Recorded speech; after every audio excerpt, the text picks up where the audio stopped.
All right, what's going on, guys? This is Rob, and I'm in a hotel room right now, so I can't be like super loud.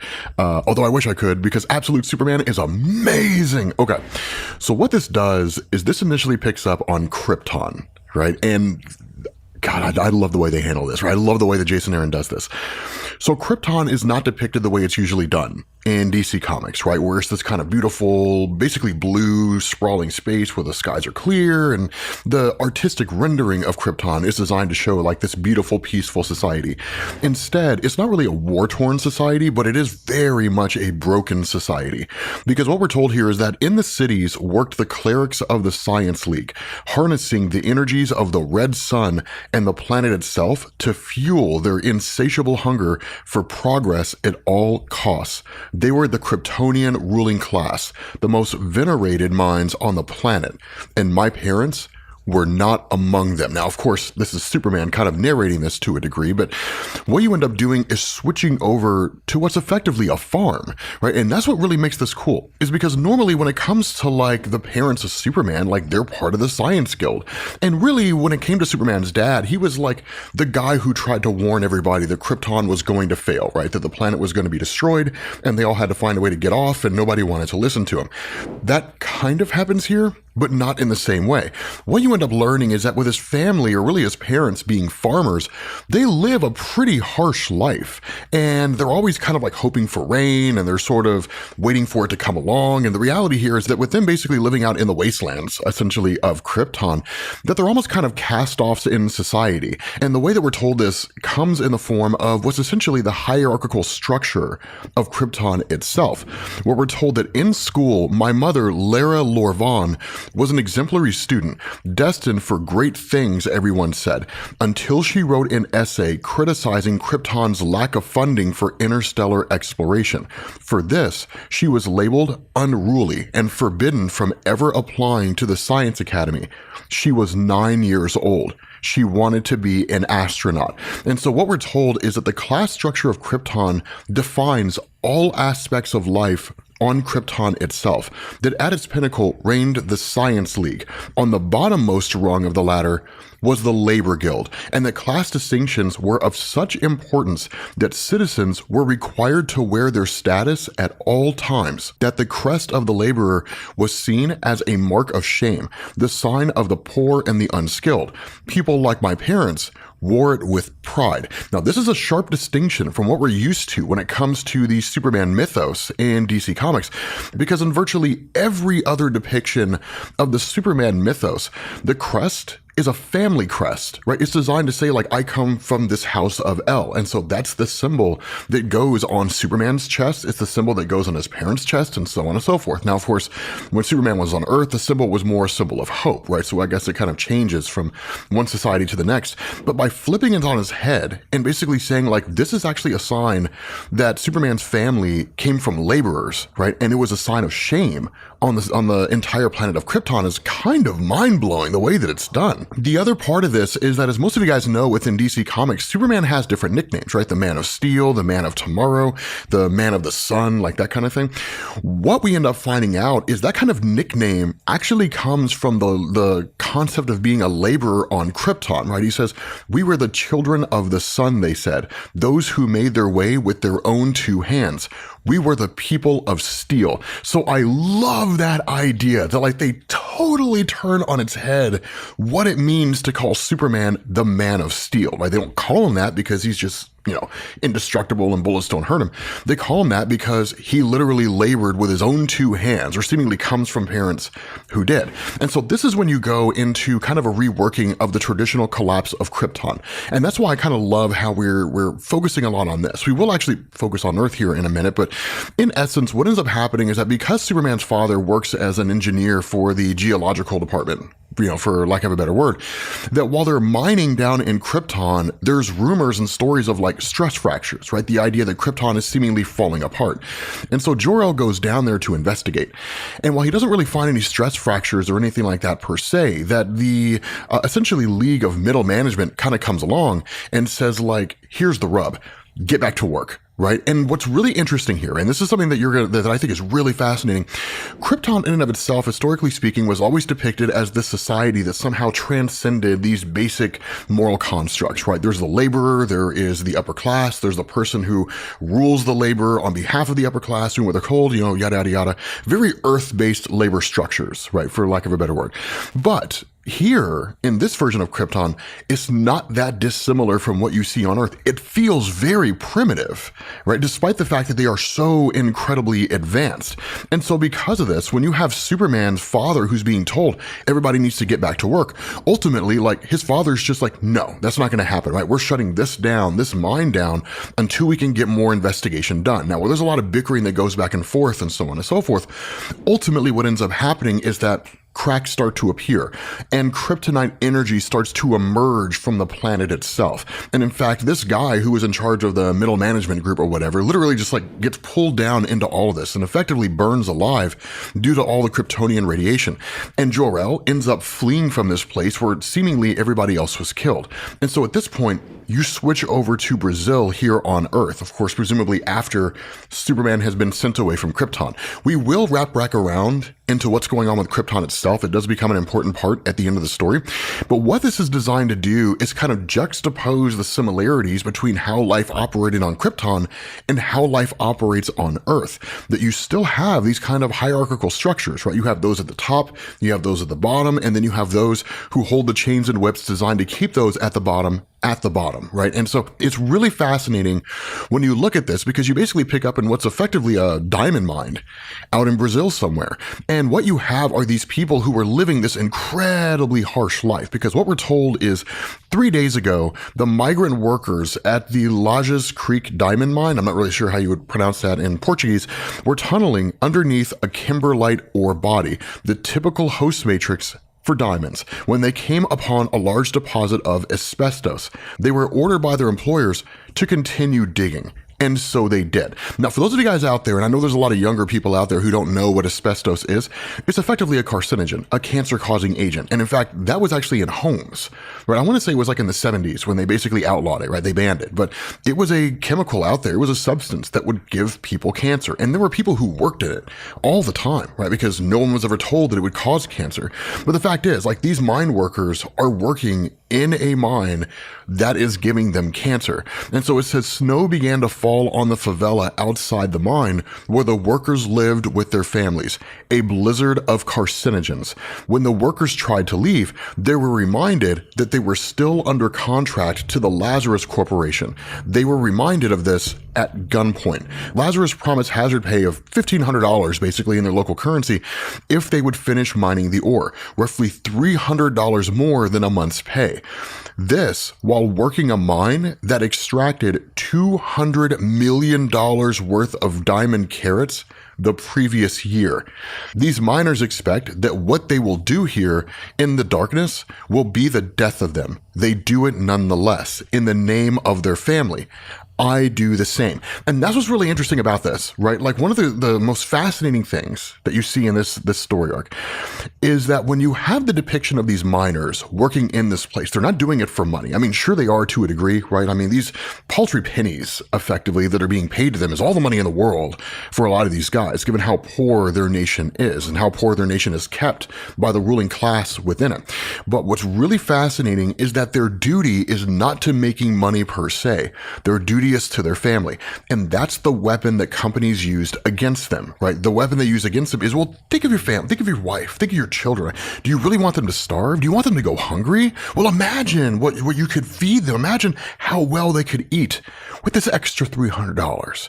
And if you really loved your family, you'd get in there and work that mine, right? They literally use their empathy against them. And so obviously it's not a good thing, but like it's fascinating the way that this works when you compare it to like how life functioned on Krypton.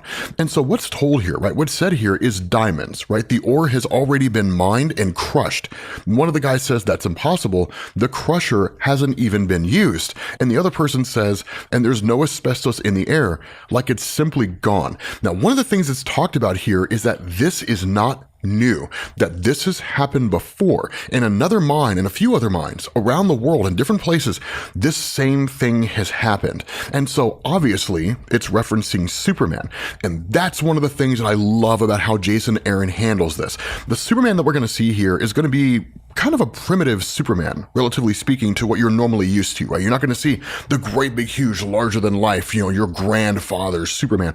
He is, to a degree, going to feel very reminiscent of the New 52 Superman. For those of you guys who remember that version of Superman back in 2011 or so, I know that there was a lot of anger the way that character was depicted, and I think there were a lot of people who were just kind of like, but I think with the absolute universe being an alternate reality, you can get away with it. And I think it's really cool the way that it's done here, because while these guys end up taking their diamonds and going all the way up to the surface, notice here, the one thing they never consider is, well, let's just steal them, right? I mean, the reality here is, like, with these diamonds being mined, they don't need to know how we did it.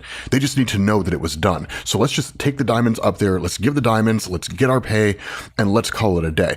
Never once does it occur to them, like, let's take a couple and put them in our pocket, right? I mean, it never occurs to them to steal from the company. Now, whether that's due to fear or due to some kind of loyalty or a desire to just simply continue working and to not rock the boat, don't really know, right? We're not really given a definitive answer here, but we are told that there are rumors that have kind of been circulating around that, like, there's the Omega Men, right? There's somebody or a group of people out there who are traveling from mine to mine and basically doing this exact same thing. And so what you end up doing is picking up the night before all of this happened, when you essentially have this guy, kind of the lead, mine dude or employee or whatever you want to call him, right? Who's just kind of out there in, the little area, and he ends up coming across Superman in disguise. And Superman's very, very cloak and dagger here, right? He doesn't really kind of cast it all off and say, I'm the Man of Steel, and any kind of proud display of his power. Instead, it's very, very under the radar, right? I mean, he's got a hood over his head, he's got a mask across his face, and, he's like, I don't mean to, like, pry or anything like that. We all have our secrets, so on, and things like that. But he talks about how, like, I've seen your world and I've seen how things work in this world, and I don't like how things work, right? Like, I want to try to make this world a better place. Now, of course, I'm more or less paraphrasing here, but it is really cool because there is a point where he talks to this guy and he talks about how he references Earth as, like, his world, right? He says, I've seen the wonders of your world. And this person says, my world. And he's like, yes. And I've seen a lot of places like this, industries that run on suffering. How do you know which is the truth? And he says, when you have what is worth fighting for, that is the truth. Now, that's what's really cool here, because what really Jason Aaron is giving us is relative morality, right? Like, is a relative morality from one society to the next. When you have people out here who are living in abject poverty, and the only real ability for them to build a better life means working in a mine in order to take care of their family, that is their reality and that is their morality, right? The morality is, I take care of my family, therefore I'm doing the right thing. And that's it. Nothing more, nothing less. They don't have the privilege, right, of resting comfortably on an armchair, debating, Kantian ethics versus utilitarianism, and is the greatest good for the greatest number of people, and yada, yada, yada, right? Their reality is, life is harsh, we're broke, we do what it takes to survive. Nothing more, nothing less. And so when you have people who are in a grander state of privilege, right, there's a lot of other opportunities and different, points of discussion that can be made there. And so Superman having all this power, right, and all these capabilities, I love the idea that they bring him down here, right? Down in the dirt, as this story arc is effectively called. And he meets with the average person and talks to them and understands what their morality is. And that's why I say it's very reminiscent of New 52 Superman, where he's not the Superman who exists on high, right? Some kind of god up in the sun leading humanity into a better place. He's just like that dude over there who's kind of figuring it out as he goes along. And so the result of this is you end up finding out that kind of like the police force, right, that works for Lazarus are the Peacemakers, right? Modeled after, of course, as most of you guys know, like the Peacemaker from DC Comics. Thank James Gunn for introducing that guy to us in the taking him out of comics, out of obscurity, and bringing him into the mainstream. But the fact is, right, these guys are brutal, right? They work on behalf of Lazarus. They enforce this iron law. And so what ends up happening is that in response to what's going on with this guy bringing up these diamonds, right, in the here and now, kind of jumping back to what's happening in the moment, that when he shows up here, right, this guy says, do you think we're stupid, right? Those diamonds did not mine themselves. Someone among you enjoys breaking the peace. Who is it? After everything that Lazarus has done for you animals, Lazarus means life. But maybe for you, it should mean death. Now, what you end up doing is switching over to Superman, who's in effectively kind of like a favela, right? Basically this really run-down, dilapidated place. And he's literally just kind of like charging himself, right? And that's one of the cool things about this. This depiction of Superman is not the one where seemingly his body just automatically charges on solar energy as time goes on. That doesn't seem to be the case. Instead, like, he has to actively charge his solar cells. Now, again, we don't know if that's a fundamental limitation of his biology. We don't know if he hasn't just quite figured out how his powers work yet. We don't really know how any of that ties in because we don't know the events that led up to the here and now after Krypton. But what ends up happening is that because of what's going on, once the Peacemakers show up and they start turning guns on everybody, when they realize that the entirety of the labor force had shown up except for one guy, because Superman showed up here and pretended to be a member of the labor force, they track Superman down to his location. They immediately target the house, and then what does Superman do? He helps these guys understand their place in the bigger picture, right? Like they're Peacemakers. Superman makes peace, literally shows up and just starts crushing these guys, which is amazing, right? It's dope. Like, he's obliterating every single one of these guys. But what's crazy is it's also drawing attention, and it's drawing the wrong kind of attention. Now, the other part of this is there's another voice here, right? It's just like in the red boxes, essentially, right? It's just interesting. Like the other Lazarus Corp forces that we've encountered, their weapons and armor incorporate technology not native to this galaxy. And when Superman asked the question, like, will they live if I hit them? The response is yes, but I still advise against that. And so essentially it is just kind of this technological voice, basically, that like Superman's talking to and literally interacting with in real time as he does all of this. And that's where this voice says, like, this is a planet of combustion engines, fanatical religions, and thermonuclear weapons. These people are never safe, and neither are you if you insist on exerting yourself in this manner. Your solar energy levels are quite depleted, right? So again, Superman's solar energy has to kind of be recharged over and over and over again, that it's not something that he has the ability to do natively. Right? It doesn't just happen automatically, a passive ability, essentially. And so what ends up happening is you end up picking up with basically the response of what's called Lazarus Command, right? The Phenomena Field Team. Because what ended up happening is in response to Superman traveling around to these different mines and liberating these citizens and so on and so forth, Lazarus itself realized there was something going on here. So they put together a field team that goes out there and investigates all these different sites and is basically trying to find Superman. They ultimately track him down. Here's the other cool thing that goes on. It's one of the coolest things that I love about this, right? Here's the other cool thing that goes on. Because Superman is effectively fighting with reckless abandon here, right? Doing what he can to fight off the Lazarus forces, throwing caution to the wind, literally fighting like a man possessed. And he's beating the brakes off of all these different soldiers. He just kind of like lets loose with all this solar radiation. Yet another great reference to something that New 52 Superman was supposed to, or was able to do. A lot of people forget that. He could just like discharge huge amounts of solar energy at one point in time, which wasn't really dissimilar from like a bomb. The result of this is that it kind of allows Superman momentarily to basically, force off the Lazarus soldiers and really kill most of them. And then he just tells the miners, like, take the diamonds and go, right? Like, grab the diamonds and just get out of here. Find somebody who will buy them from you. But ultimately what ends up happening is the rest of Lazarus ends up showing up. Tanks, helicopters, the whole 9 yards. And one of them slaps the cuffs on Superman while he's momentarily weakened, only for us to find out this is Agent Lois Lane. So Lois Lane's not a reporter, man. She's an agent, right? Which is kind of cool because if I remember correctly, her dad was a military man in DC Comics, and so like they were always moving around all the time. So I do love that they kind of kept this seemingly military history aspect of her character intact. But I do love this idea because, obviously, given the history between these two characters, unless we're talking about something, right, like Superman Red Sun or something along those lines, I imagine this is going to unfold where you're going to have like a Superman Lois kind of relationship that's going to unfold in the most unlikely way, right, as the story goes on. But at the end of the day, they refer to him as the Superman, right, specifically Superman because of just how powerful he is. And so what you end up doing is jumping into this kind of epilogue, which will basically lead us directly into what happened with Krypton.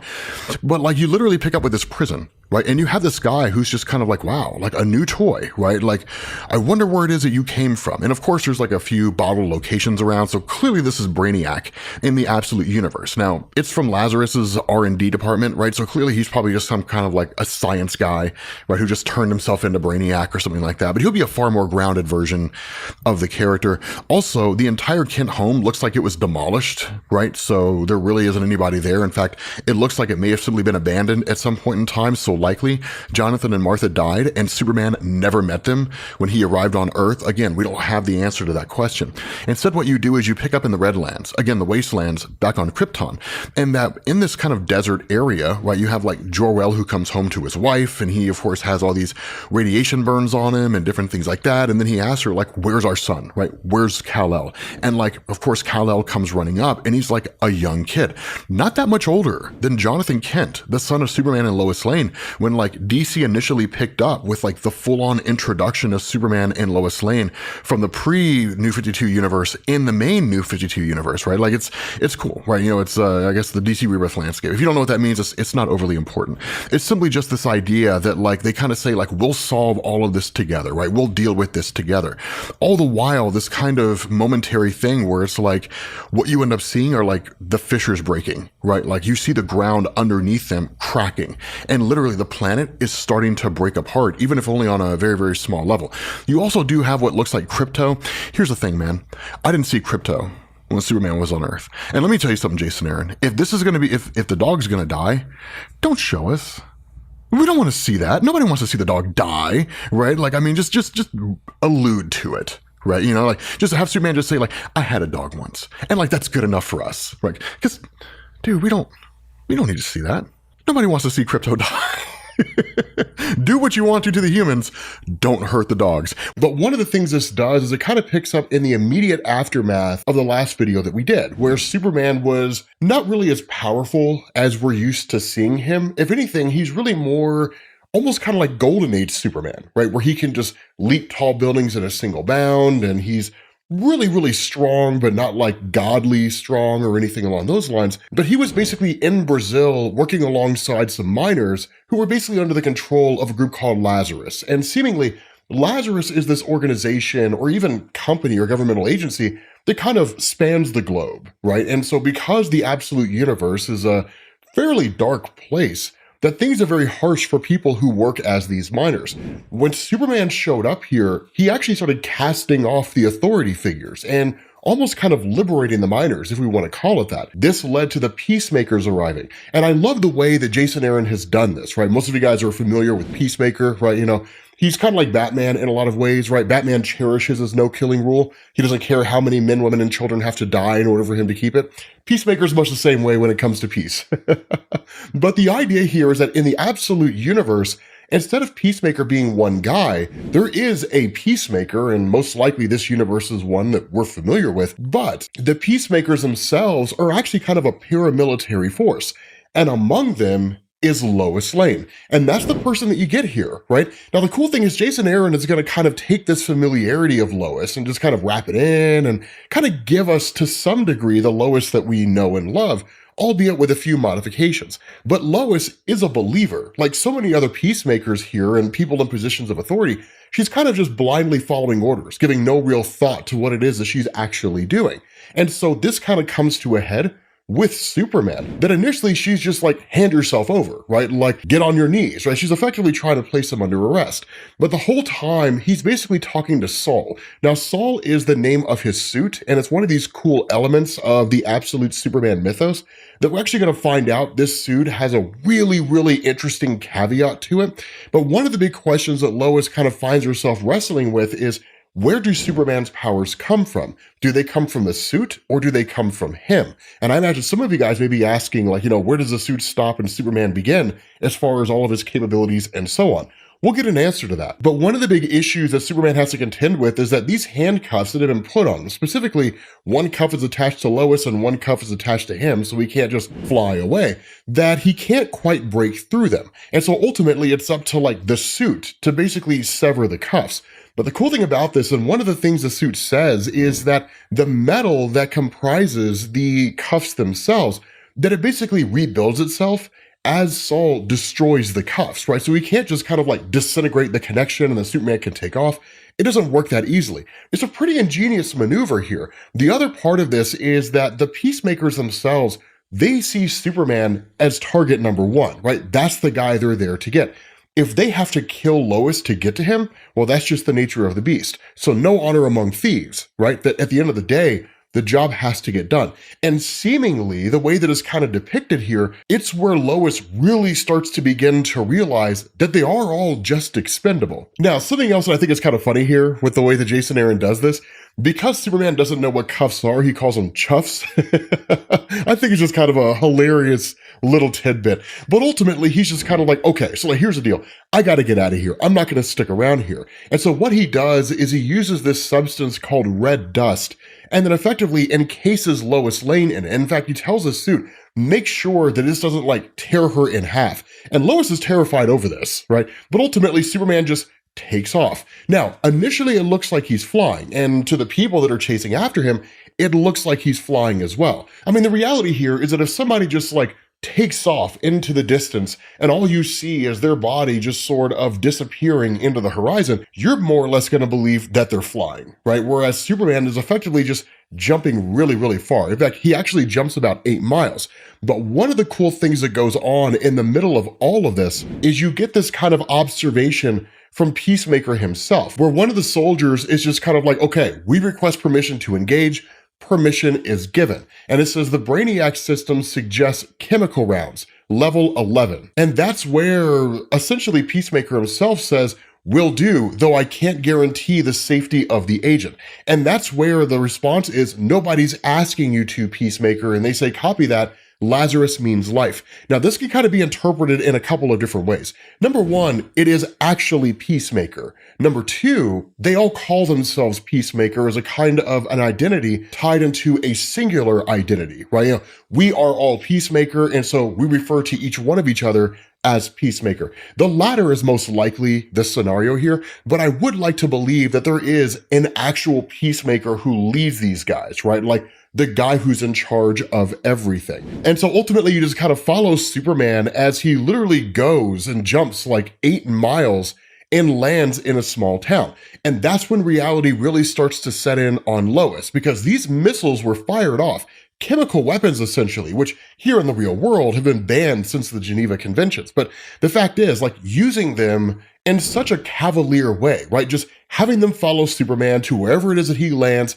and they detonate or are supposed to detonate, it shows a complete and total lack of concern for any collateral damage or the sanctity of human life. And that's where Lois is really getting her first-hand glimpse at what Peacemakers do. It's not that dissimilar from like Tony Stark, right? Like, yes, he built weapons, and yes, those weapons were shot off at some people somewhere, right? But like so many of us, when it comes to problems out there in the world that we just kind of ignore, well, it's because it's over there. And as long as it's over there, it's not over here. And if it's not over here, then it ain't my problem. And so that's kind of how Lois and really the Peacemakers, whether intentionally from a place of being nefarious or just the result of circumstance, kind of viewed everything, right? It's just over there and they're just kind of doing their jobs and like, that's it. But ultimately you get this really interesting back and forth between Superman and Lois. And it's one of the things that makes Absolute Superman so interesting, because a lot of you guys called this in the comments section of the first video that we did.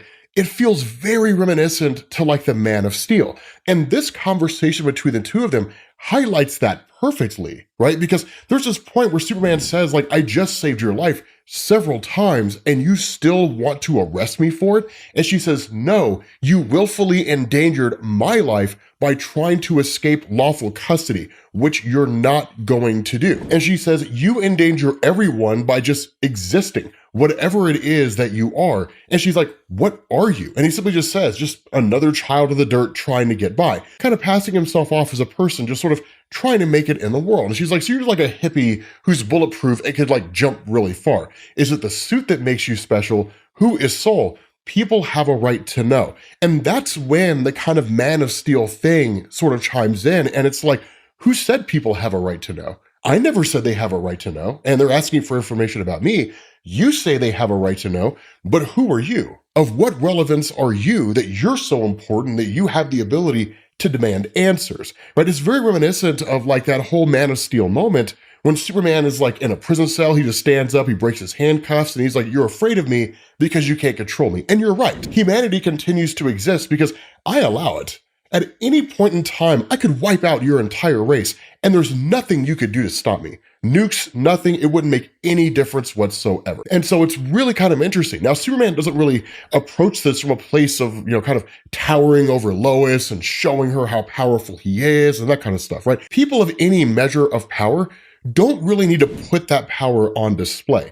That power is just recognized, right? Through how they talk, through how they carry themselves. People realize there's a kind of aura about them. And if for no other reason than just the evolutionary drive for protection, they will follow that person, right? They will do what that person tells them to. And so that's kind of the aura that Superman puts off, but it's one that Lois finds herself attracted to, because one of the things she kind of fires back with is, you don't know any people like me, Sunshine, believe me, right? This, of course, is in response to the statement that Superman makes where he's like, we're all just a bunch of livestock to people like you, right? You don't care about the kind of things that you do and how it impacts people. And so where she kind of fired back with her retort, he's like, arrogant, only cares about herself, angry at anyone that you think is not as smart as you, which is usually everyone who opens their mouth in your vicinity. You're everything that's wrong with your planet. Now, it's really phenomenal and really fascinating when he says that, because it gives Lois this huge indication, right? My planet. So you're not from this planet is what you're saying, right? Now, that's one of the other cool things about Lois. Like Lois Lane, historically in DC Comics, right? Her and Superman are like the 1-2 punch of romantic couples, right? That's just the way that it is. It's them and then everybody else. Spider-Man and Mary Jane Watson, Batman and Catwoman, kind of on again, off again, not really. The list goes on and on and on. But Lois as a character has always been written as a firecracker from the time that she was first introduced, right? In the old school Action Comics and Superman stories, right? All the way up to like the modern era. I think the best indication of that was towards the end of the New 52 when she revealed Superman's identity as Clark Kent to the world. That was cool. That was a really phenomenal piece of writing for her character.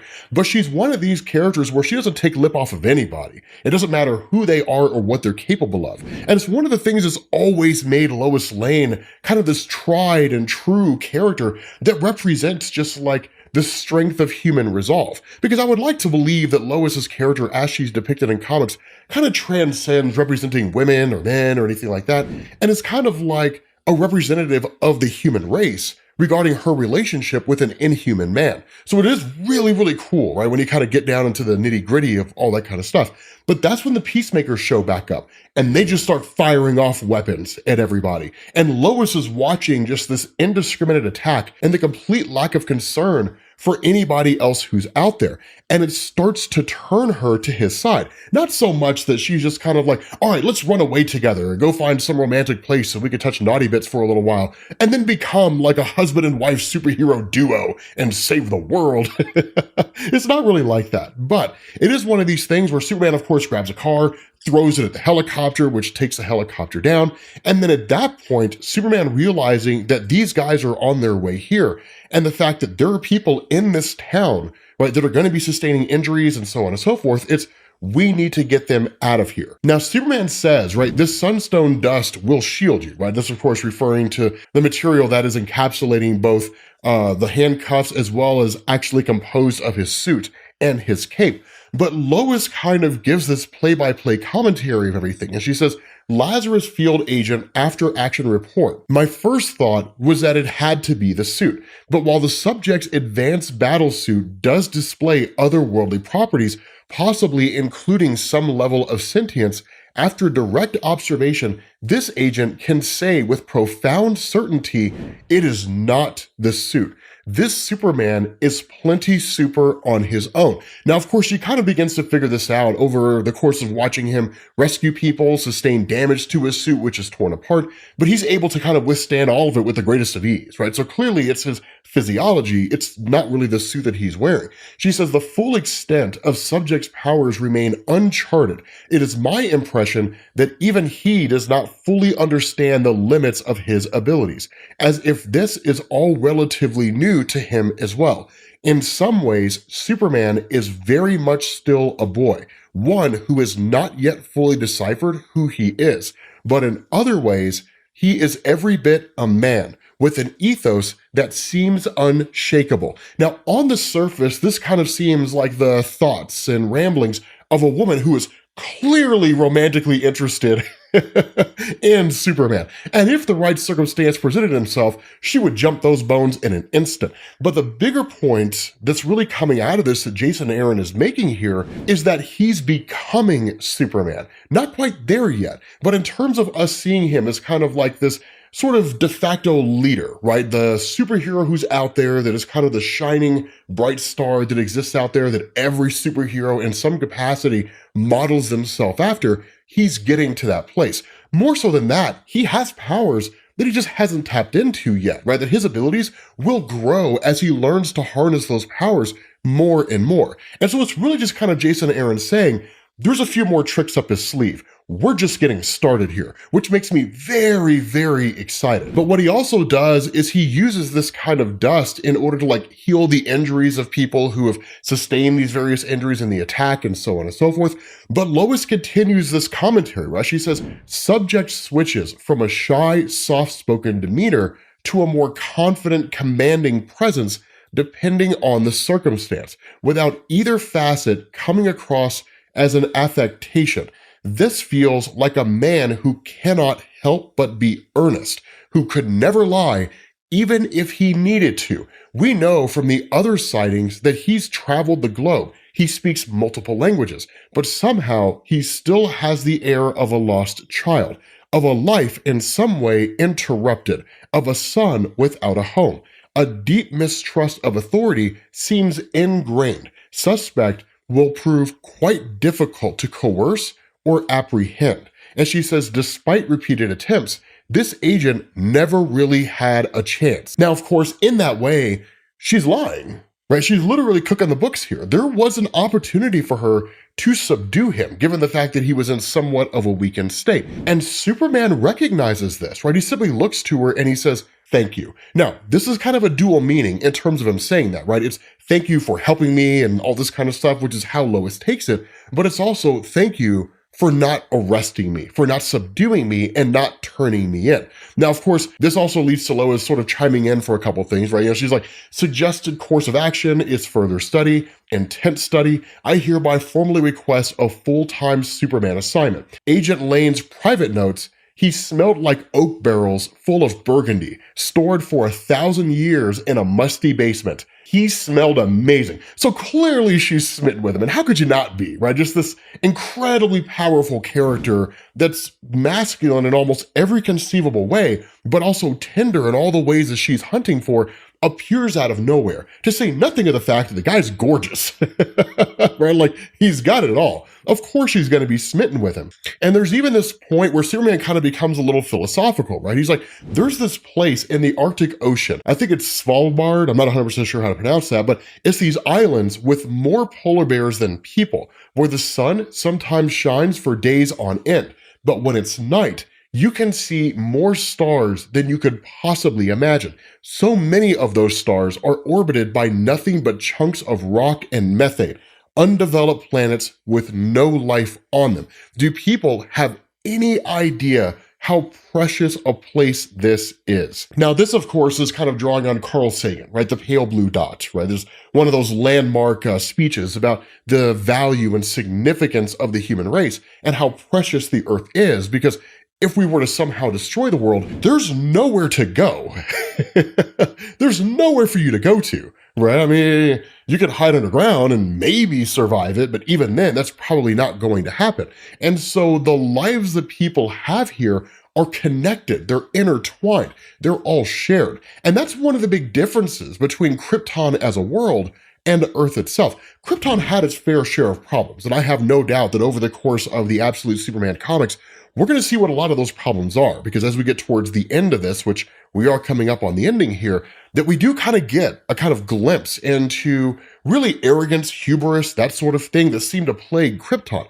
But what it didn't have was separation. It didn't have borders or anything like that. There were no invisible lines that differentiated this group from that group using arbitrary things. People, following religion and all of them battling over whose imaginary friend is more real than the other person's imaginary friend, right? That kind of thing.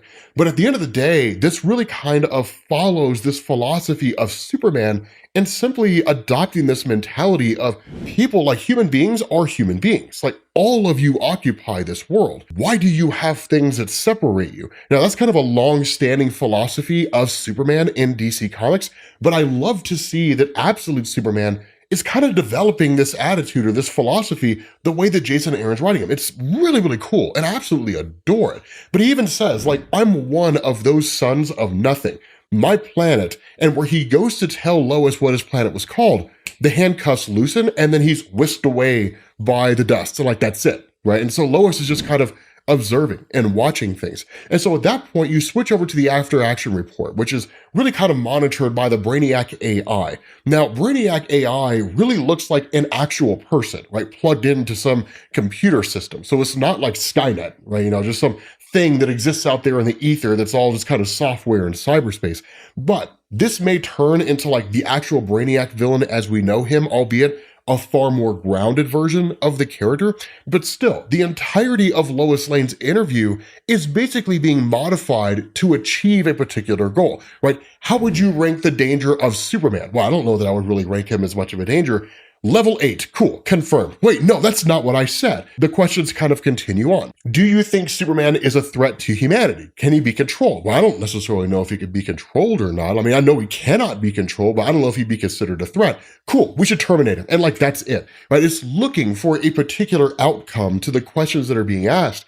And when that outcome's not given, it just cooks the books and makes it up. And so it's just one of these really interesting things, because that's seemingly how the Peacemakers function. As this sort of paramilitary peacekeeping force, they don't ask questions. A name comes across their desk and they go after the name, and that's it, right? That's really all there is.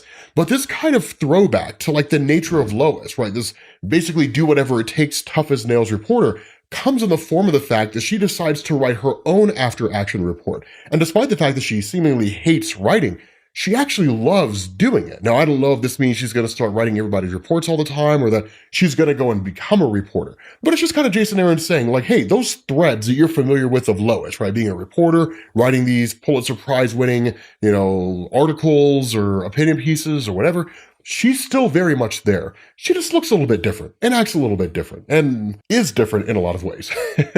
But at that point, we jump back to Krypton before its destruction.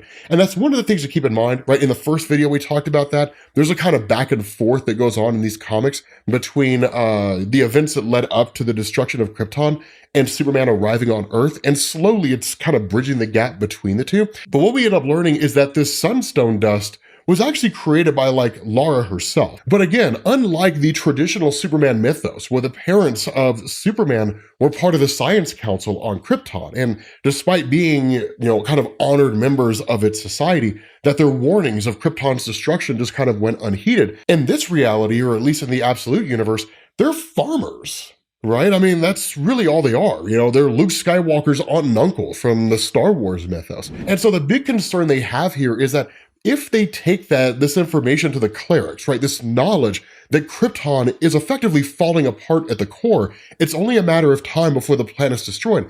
Would they listen to them? Would the clerics listen to Jor-El, right? Would they even acknowledge the warning?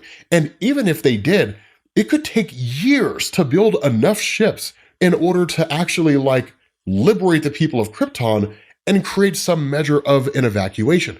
But they don't have years. And so what they end up doing is that while they do believe that it is important to tell the Science Council what's happening to reveal the danger of Krypton's imminent destruction, they also create a kind of backup plan, right? That Jor-El will do whatever it takes to keep his family protected. And if that means stealing the materials necessary while he's out there as a miner, and in turn, like bringing that stuff back illegally, it doesn't matter, right? They'll build a kind of sunstone ship for themselves and call it a day. Because the sunstone material is highly malleable, right? So it serves as both a kind of suit of armor as well as functioning as a kind of spacesuit. So in reality, it's not that dissimilar from like the Venom symbiotes in Marvel Comics, if you want to look at it that way. And so again, all these little roads are kind of leading to each other. Now, the real question to ask here, because Krypto has appeared in 2 stories so far, 2 issues so far, what happens to Krypto? Because I'm going to tell you right now, if Jason Aaron kills Krypto, if Krypto gets like left behind and like he dies or something along those lines in Krypton's destruction because they can't bring him, I will swear off Jason Aaron as a writer forever. And I will never cover this comic again because that would piss me off to no end. I'm not even going to lie. But the last little tidbit of this is basically switching over and kind of revealing a couple of different things. The first is that Superman's on the move again, right? Just kind of walking from one location to the next, basically traveling to Venezuela. But there's also a kind of antithesis, right, to Lazarus, the organization that Lois Lane works for as part of the Peacemakers, that the antithesis here are the Omega Men that are seemingly a kind of resistance force. Now, we don't know if they're a resistance force made of good guys who are trying to do the right thing, or if they're a resistance force looking to get rid of Lazarus and then supplant it with their own form of authority, right? Absolute power, corrupting absolutely. We don't really know which direction they're going in. But the last little tidbit that we get here is when you switch over to the Peacemakers in this small town in Brazil. And it's one of these things where it's like all these people here, right? They refuse to tell us where Superman went to, but we've done so much for them. So it's important to send a message using these people, right? Peace has a price. And so those individuals who will not tell us what we want to know, those individuals who harbor Superman, who refuse to give us information on where he went to, we'll make examples out of them. And so what this guy does is he turns his gun on all these guys and summarily executes them on the spot. So this all kicks off 6 years ago from the start of Absolute Superman. And it kind of gives us this perspective of Kal-El when he was a little kid living on the planet. Now, as most of you guys know, Kal-El was sent away from Krypton as a baby when the planet was dying. So we've never really seen an instance of him growing up on his own world and what that whole thing looks like. Instead, what we end up getting here is that even on the planet Krypton as a little kid, he was kind of developing a rebellious attitude and what would effectively become the makings of a very, very talented journalist once he arrived on Earth. The reason why is because he says, as a child on Krypton, I was deemed too slow, too coordination challenged to qualify for the Law Guild Training Academy.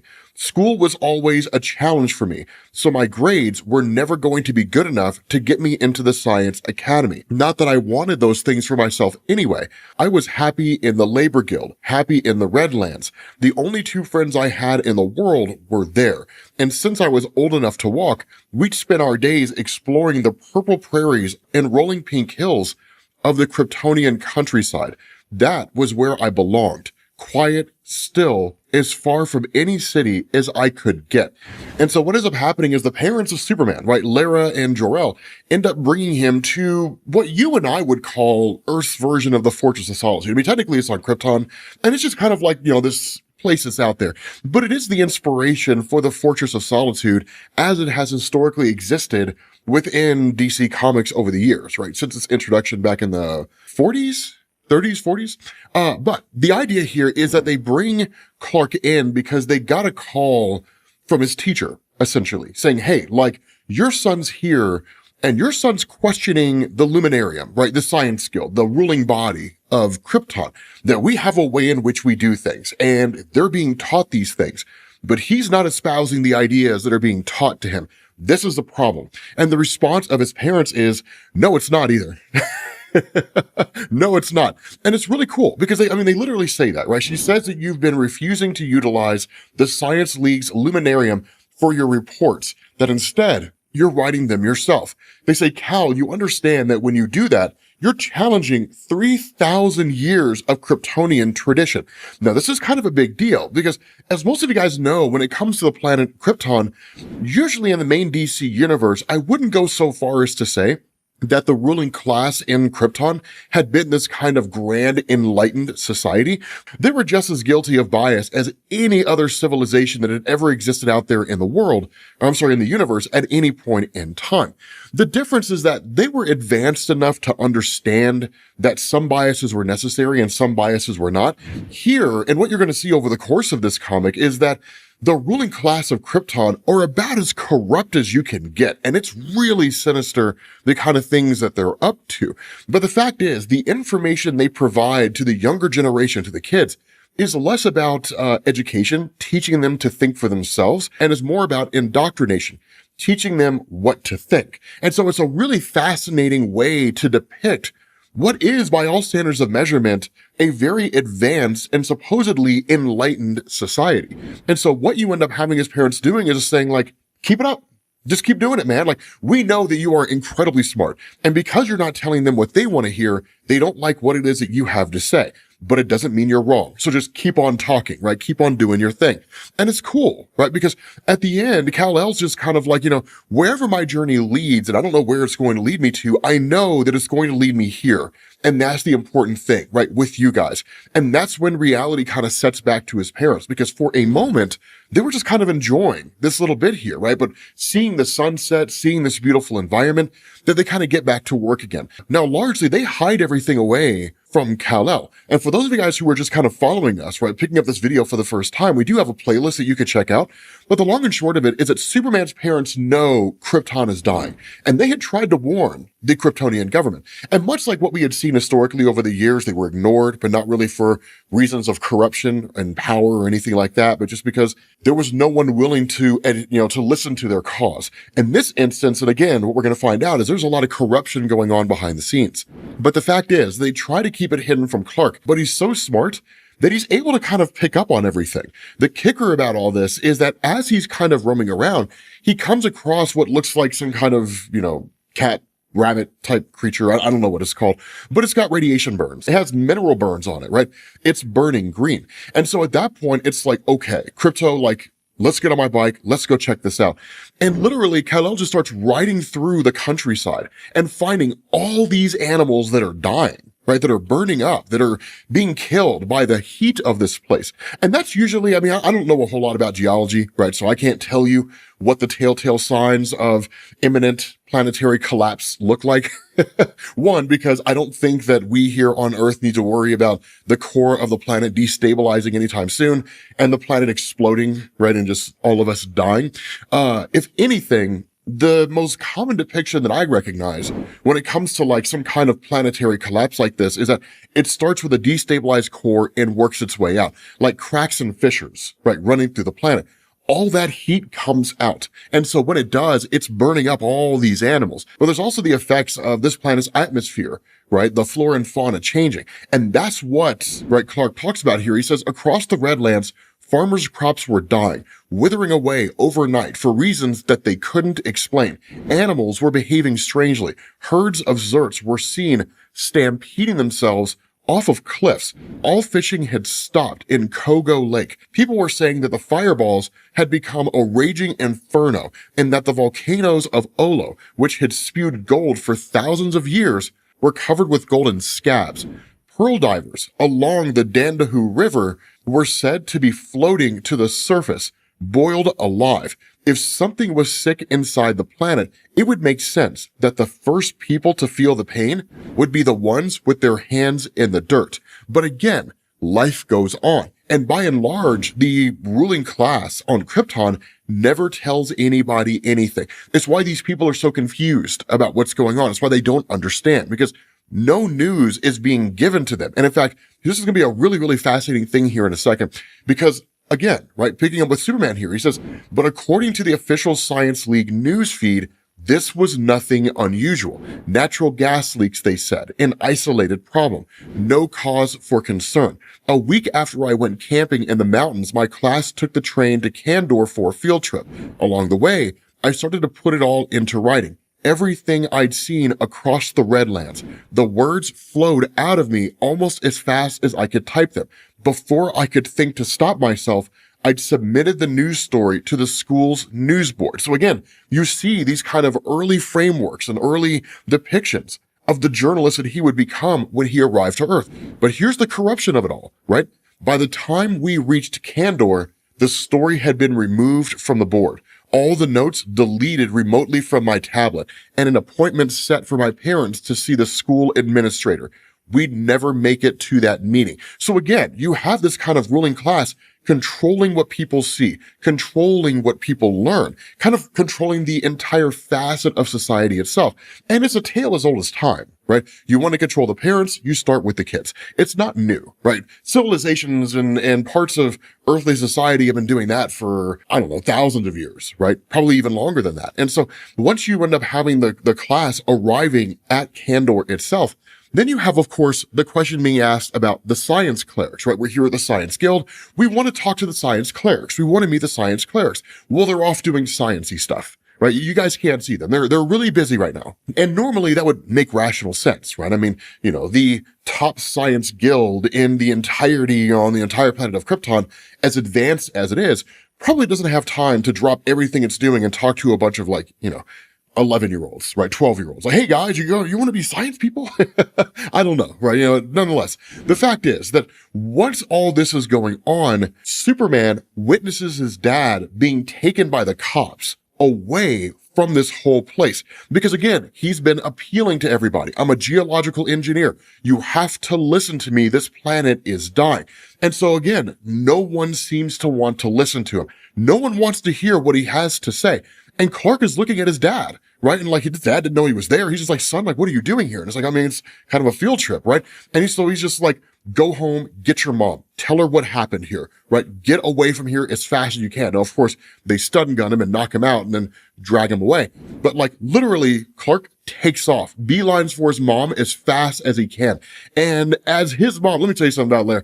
In the DC comics, man, in DC comics over the years, Lara has always been depicted as an incredibly amazing character. From the old Mort Weisinger days when they fleshed out the whole mythos of Superman's backstory, introducing his parents and everything, the time when they were kind of appearing before, running all the way up until now, Lara's always been depicted as fiercely headstrong, right, and exceedingly capable. And so she's just like, okay, here's the thing. I want you with me on this. Right? We're going to go bust your dad out of jail. And by the way, man, she's wearing the suit that Superman will wear once he arrives on Earth, but it looks dope. And she's just carrying the biggest gun I think I've ever seen. That thing is enormous. But she's like, we're going to bust your dad out of jail. But here's the problem. If anything goes south, you come back here and you ask for Saul. Now, of course, Saul is basically the kind of artificial intelligence, the living machinery Superman uses back on Earth in the regular, or I guess in the remainder of Absolute Superman, but it's what the suit's composed of, right? It's a living machine by all standards of measurement. And so they arrive at the Law Guild, right? They arrive at the Science Guild and they just literally bust the door down. Lara comes walking in and just shoots, literally starts shooting the place up. Now, the other thing is they don't initially know what kind of ammo her weapon is firing. They figure out pretty fast. And this is probably one of the most dope things I've ever heard of. It shoots lava.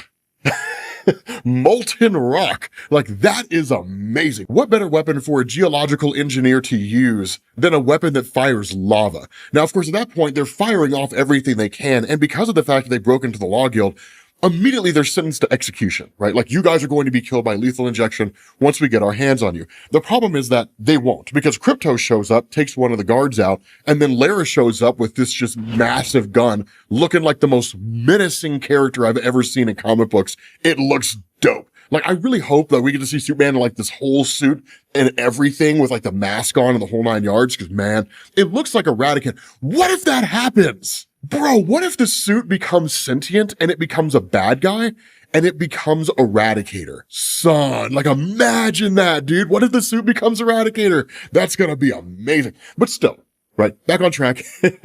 We're sidetracking. This is when you learn the nefarious nature of what's going on. Because while Lara's running through, shooting everything up, trying to get to her husband, Superman's kind of looking around. And he's like, for the Law Guild, the place where they take criminals, there's no real cops here. There's no judges. Where's everybody at? And so he starts like poking around, right? Like poking around in the databases after getting the login codes from one of the cops. And he realizes that contrary to what Jor-El believes, which is that the ruling class is ignoring him, the fact is that they're not. They've been building ships in order to get the ruling class off of Krypton before it explodes. So yeah, they know, they've been paying attention.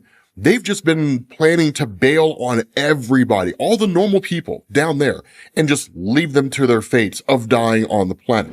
And so at that point, they just bail, right? Clark's the only one who really knows, right? His parents, they just get out of there and it's like, okay, we got to get off of this place. Now, of course, it gets to the point where like, they're like, okay, we need to tell you about what's going on. We need to tell you the planet's dying. He already knows. And he's like, so your idea is that you want to put me on a ship and you want to send me off this world and you want to send me, to some planet or some place where I will be safe from the destruction of Krypton, and you're going to do it with me going by myself. And they're like, no, like, we want to be on it. Like, yeah, we're going to put you on a ship and we're going to get you out of here, but like, you're not going alone. Why would we put you on a ship by yourself? Like, I mean, no. We're going to go together.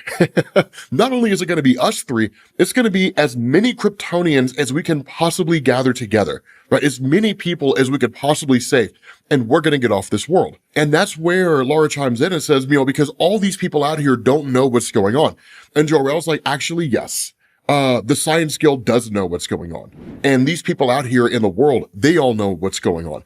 And the reason why is because the Science Guild has been building ships, enough ships to get the upper classes off the world, and only the upper classes. And we know this because somehow this information was dumped out to the world, and the leak came from the Central Law Guild office on Kandor. And that's where they look at Clark, and he's just like, yeah, I did that. I'd do it again too. Like, it's, yeah, it's just like rebellious. It's amazing. Like, I love it. But of course, he's like, where are we going? Right now, at that point, you shift to the here and now and central Kansas, the Smallville senior living facility with this older woman, right? They say she's withering away day after day, and she never stops asking for her son. The other woman says, like, have we tried contacting the next of kin, right? The first woman says, that's the thing. She doesn't have any next of kin. According to her records, she never had any children. And that's where it's Martha Kent. And she's like, Angel, like, where did you go? Come back to me. So seemingly Superman arrived on Earth, was adopted by the Kents, and then took off. But we don't know that part of the story. Then I'm excited to find out. Dude, I gotta tell you, man, Absolute Superman is phenomenal, right? Like, no offense to everybody who's working on the Superman comics out in the main DC line of comics, man, but I gotta say, dude, Absolute Superman is absolute peak. No pun, all puns intended. All puns intended. And so this picks up with Lois Lane, because keep in mind, she's part of Lazarus, this kind of totalitarian military force that oppresses more than it helps. And so as she interviews these people, she's kind of asking them these questions about him, right? She's like, you worked with him at the textile factory. He had dinner with your family. You were friends. Nothing wrong with being friends. He saved your life, lifted the crane off of you all by himself. You're telling me that you don't remember him. And she's like, did he say anything about where he was from? Anything about where he was going? And so as she starts to realize there's not really any ground coming from these people, she switches tactics. She says, look, I think we're getting off on the wrong foot here. You feel like you need to protect him from me, but I'm the one who wants to protect him. He's alone out there. I believe he's very far from home. He can do amazing things. We know that. We've seen it. But he can't really control those powers, can he? Sooner or later, he's going to hurt himself or someone else. He's afraid. He needs help. He wants help. I can help him. And so once this goes on long enough, she realizes that, yes, one part of it is the fact that people want to protect Superman. Another part of it is the fact that they don't necessarily trust Lazarus. But there's a third element of this that Lois doesn't quite realize yet. And when that revelation comes, it's so amazing. And so using another attempt to switch tactics here, she's like, okay, you don't trust Lazarus Corp. I get it, right? They promised you prosperity, but you live in an informal settlement with 400,000 other workers. I'm not asking you to trust Lazarus. I'm asking you to trust me. And I'm fully aware that I have to earn that trust. So forget the other questions I was asking and just tell me one thing. who gave you that wound? And that's when she's told that it was one of the guys from Lazarus. Now, again, that's the nature of Lazarus itself, right? I mean, technically speaking, they are peacekeepers or peacemakers is really what they're referred to. But despite the name that they're given, they are a very abusive police force, right? And so one of the cool things about Lois Lane, and again, we mentioned in the last video where she's very much kind of universal in terms of how she functions, right? The go get 'em, no nonsense, do whatever it takes to get the story kind of person. Of course, she's not a reporter here, but she still goes to the facts because Lois walks up on this guy and she's like, "You're Crenshaw, right?" And like this dude is just attacking her. She's like, "I hear you like to cut people for fun." And so once she gets the upper hand on him, it's this amazing moment, right? She's just like, "Which hand's your knifing hand? If you don't show me, I'm going to assume that it's both." And so like he shows her which hand it is. She's like, "After this, we're done here, Peacemaker, except for one last thing," right? She breaks this guy's fingers and she's like, "You're under arrest." Right? And it's just like, it's amazing. Like it's the most Lois Lane thing that a person could do. But then you get the actual answer from these people that Lois was talking to. And it's just like this incredible revelation about absolute Superman, right? This guy, he says, "It changes you. Being in his presence. You feel this now. I can tell. You sleep for many hours, yet still don't want to wake up. Because when you sleep, you can see him. Yes, burned into the darkness behind your eyes. Sometimes when you try very hard, you can even feel the sizzle of his dust in the air. You were struck by lightning, Agent Lane. Now you cannot help but chase the storm. I went looking for him as well, after he saved me and my family at the mine." And the stories continue here, right? "After he saved me, I searched for him. Nothing else seemed to make sense. But I couldn't find him." Another person says, "I couldn't find him, and neither will you, because he is a whisper who walks among screams. He sees all, children in cages, families clinging to rafts, grown men weeping on the factory floor. As you say, he is afraid, but not afraid of you. The Superman fears the day Lazarus will drive him to such anger he cannot help but save this world by killing all of you. And we pray for this. We pray for such a thing in every language, in every slum across the world. It is why he has come to us. I know." And it's the craziest revelation here because one, for the average person out there, and there's a really cool callback to this, for the average person out there, they view Superman with an almost religious fervor, right? A champion of the people. And they would rather die than betray Superman to Lois Lane and to Lazarus and all the peacemakers that come with it. But more so than that, they pray for the death of them all. And imagine being an organization so oppressive and so corrupt that seemingly in unison, the world prays for your death and destruction. You would probably think somewhere along the line, maybe we're not the good guys, right? I mean, sure, good and evil is a relative thing, right? The British monarchy thought the founding fathers were bad guys. Would you call them bad guys? It's all a matter of relativity. But when the world wants you dead, you're probably the villain in the story. And so it's really, really cool because this is how Superman was back in the 30s, right? When he was first introduced in like 1938, it's how his character was introduced to the world. A champion of the people who would do whatever it took to protect the people. And so at that point, Lois Lane just kind of looks on everything that happens, right? Currently in a town in Pakistan, and she picks up some of this, red Superman dust, the kind of stuff he leaves behind, right, wherever he travels.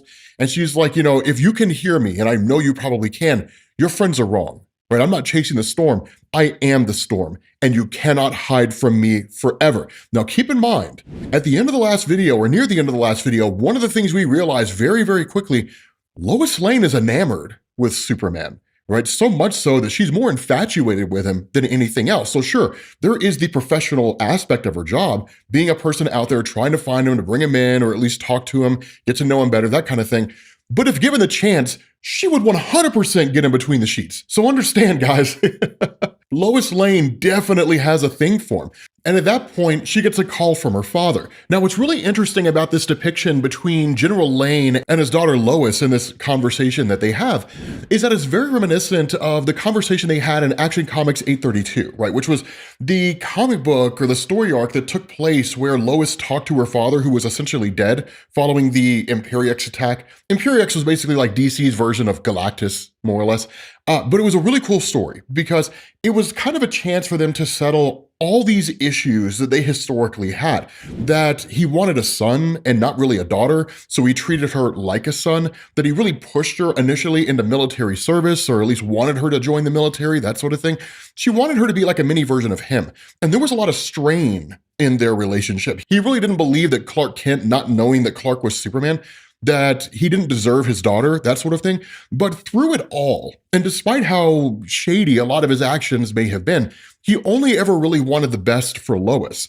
And so what you get here is something very similar, but it's a far more professional, quote unquote, conversation between the two of them, in the sense that she oftentimes refers to him as general. She doesn't really call him dad. I mean, she does, but at the end of the day, he kind of gives her these words of advice based on his own life experience, right? Where she talks about the nature of Superman. And she's like, he's not an inherently bad guy. And the reality is, I think that we can actually talk to him. I think we can reach to him and that sort of thing. And she's like, I've chased him across 6 continents, stood in every shack that he's ever slept in, talked to anybody who so much as stood downwind of the guy. He's destroyed $1 trillion worth of tanks, but his body count is a standing joke, a big fat 0. He's not a killer, not a soldier. He's just some sort of mumbly little hippie boy.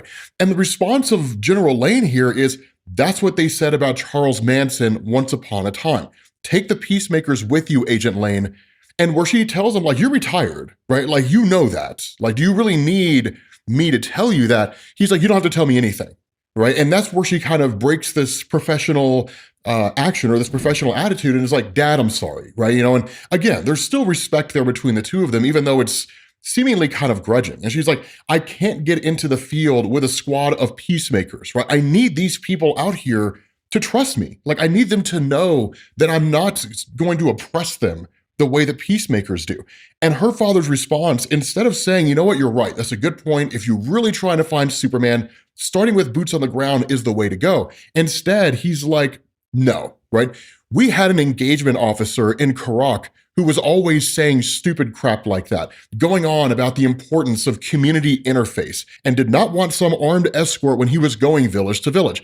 The last we saw of him was a video that showed up one day from the Omega Men, a bunch of fellas in it wearing masks, jabbering something about freedom. Couldn't make out much of the particulars over the sound of the bandsaw that was being used to cut him to pieces. After that, the only community interfacing that I gave any concern about whatsoever is 2,000 pounds, and it came out of the sky laser guided, right? That's it. So take the Peacemakers with you, because if you decide you want to go on this mission, this kind of humanitarian quest to find Superman, you're only going to find yourself cut into pieces by this crazy group of terrorists. Now, here's the thing, right? And here, again, is what's so interesting about this.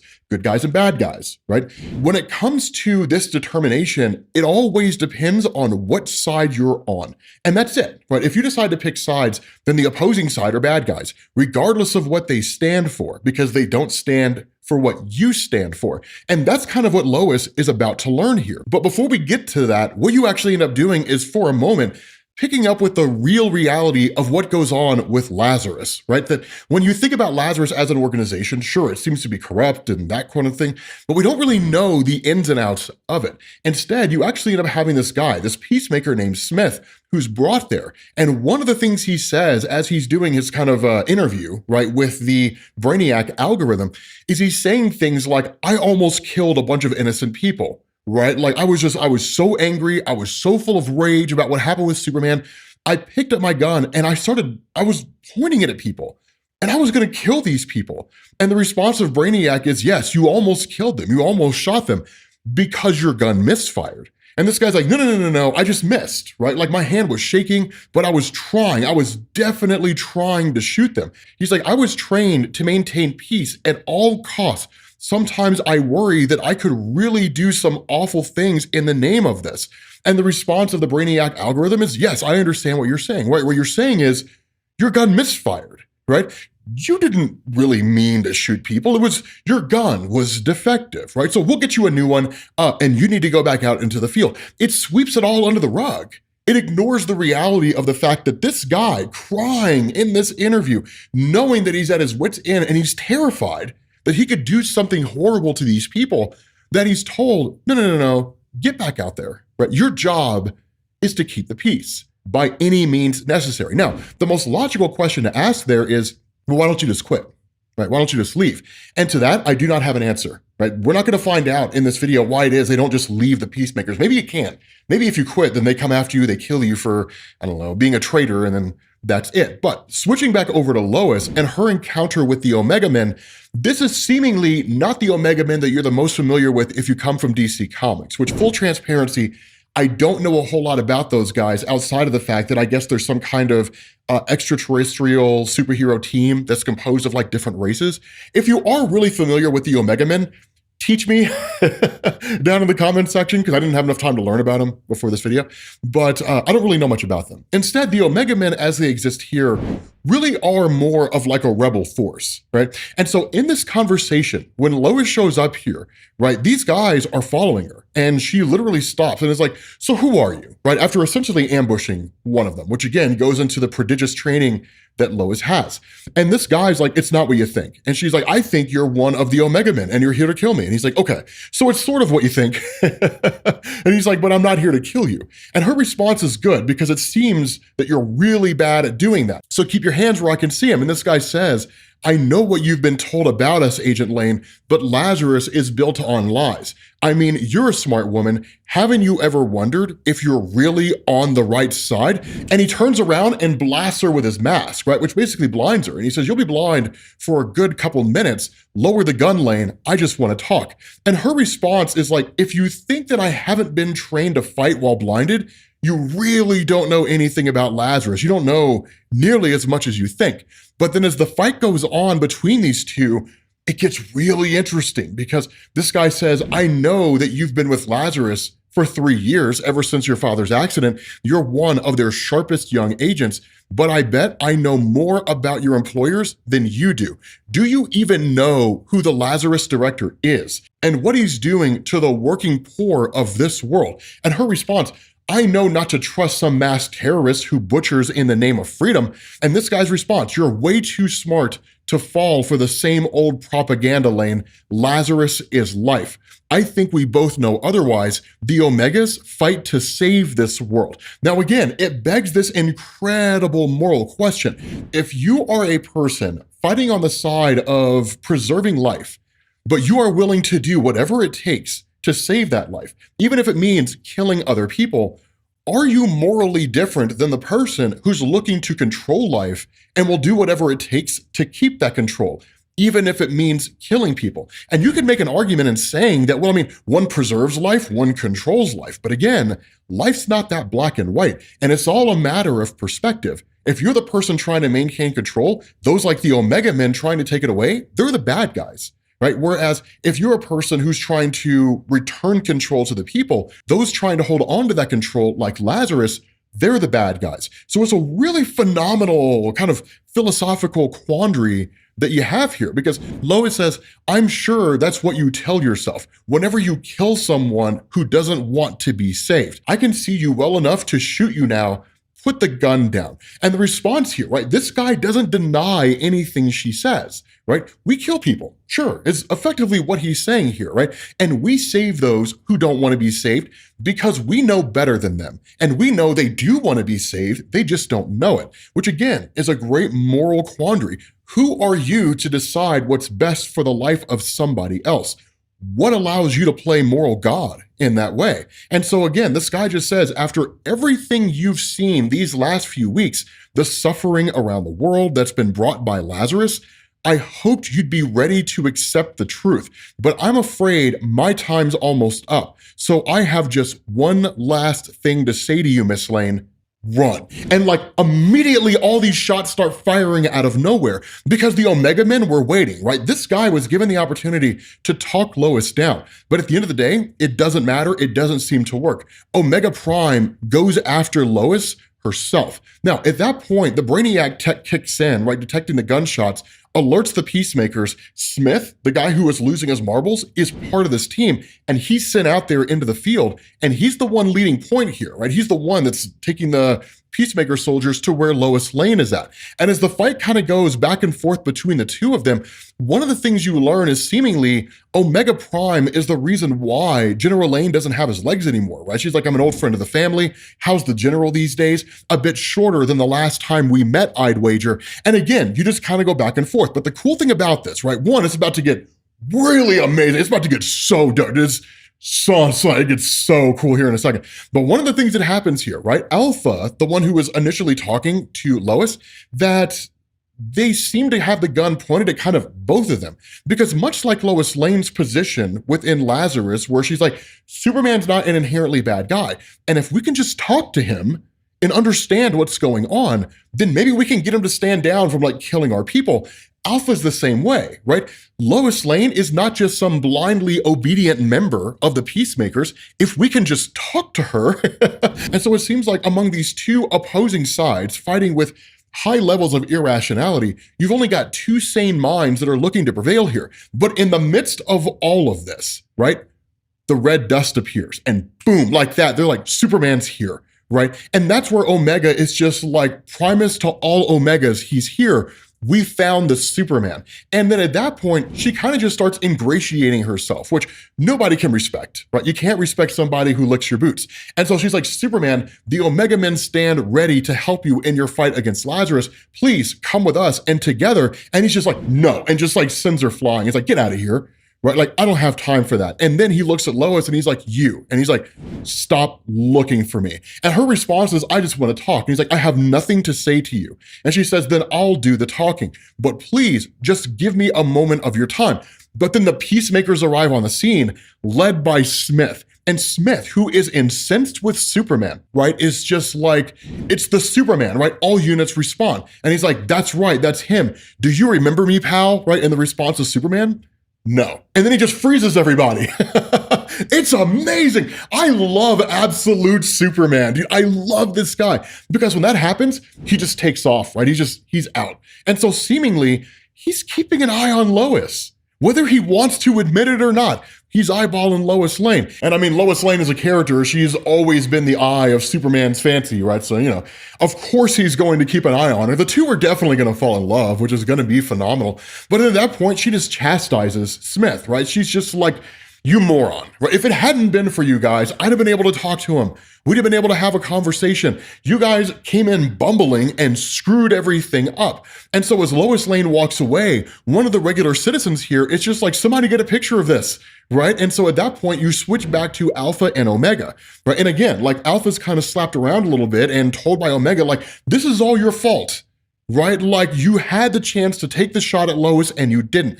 And that's where Alpha's just like, please don't call me that, right? Like, call me Jimmy, because Alpha is Jimmy Olsen in the absolute universe. One of the greatest things, dude. I love the way he's just not like some reporter who takes pictures, a photojournalist. Like, he's a part of a rebel force, right? And at that point, just like in the main DC universe, he's totally raptured by the idea of Superman, right? He's just like, dude, this guy is so cool. And so at that point, you switch back over to Smith, who's just like foaming at the ground and almost maniacal. And it's like, Smith, stand down, right? Like, get his gun, get him in restraints. And where he just kind of seems to snap back, he's like, what in the world happened, right? Like, he spit on us. Superman spit us away like we were nothing, and everyone was laughing. But what did I do? That's the last thing I remember. And his commander's just like, not a whole lot, my guy. You just brought a storm down on all our heads, because Smith lost his mind and killed everybody who was here. And of course, it makes perfect sense that he would do this. Why? Because Christopher Smith is the Peacemaker that you all know and love. So what this does is this picks up in the aftermath of everybody learning about Krypton's destruction. And one of the cool things that Jason Aaron did here with Krypton's destruction is he established that, as we know, Jor-El and Lara, the parents of Superman on Krypton, that they were not part of the Science Guild. They were essentially Krypton's version of like coal miners, more or less. But they had figured out that Krypton was basically dying. It was getting ready to explode. They tried to inform the Science Council, and the Science Council wouldn't listen to them, only for them to find out the Science Council already knew, and they had been preparing evacuation ships for the ultra-wealthy and the powerful. And so when they went to the Science Council to try to force reason, that Superman, as a teenager, had actually dumped the information basically on Krypton's version of the internet, and the whole world learned that the imminent destruction of Krypton was upon them. And so what it says is those days after the story broke were difficult ones, violent ones. After my entire family was sentenced to death by the Science League, Law Guild shock troops raided our home, forcing us to fight our way to safety. But there was no safe place left on Krypton, not for us and not for anyone, because it's this phenomenal circumstance, right? Like literally as they're bogarting their way out of this place, it said the world knew the truth that Krypton was breathing its last, and the Science League had known for months, but they'd hidden the truth while secretly enacting their own plans for escape. In the wake of this revelation, the planet began to explode in more ways than one. Now, here is a really important question that I'm going to ask you guys, because I want to know your thoughts on this in the comment section. Did Superman do the right thing? Like, morally, yes, you could argue that he did the right thing.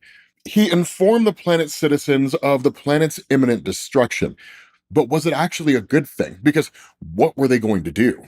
What could they do? Right? I mean, the planet's getting ready to blow up. Where are they going to go? Or did he needlessly set society on the path of panic and pandemonium in the pursuit of truth? Literally, he told people that the world was ending and there's no way for them to stop it, right? So again, it's really, really interesting when it gets to this, right? Because what he says is riots swept the Redlands along with rumors of massacres in the city. We could see the towers of Kandor burning in the distance, and all the while, the planet was coming apart beneath us.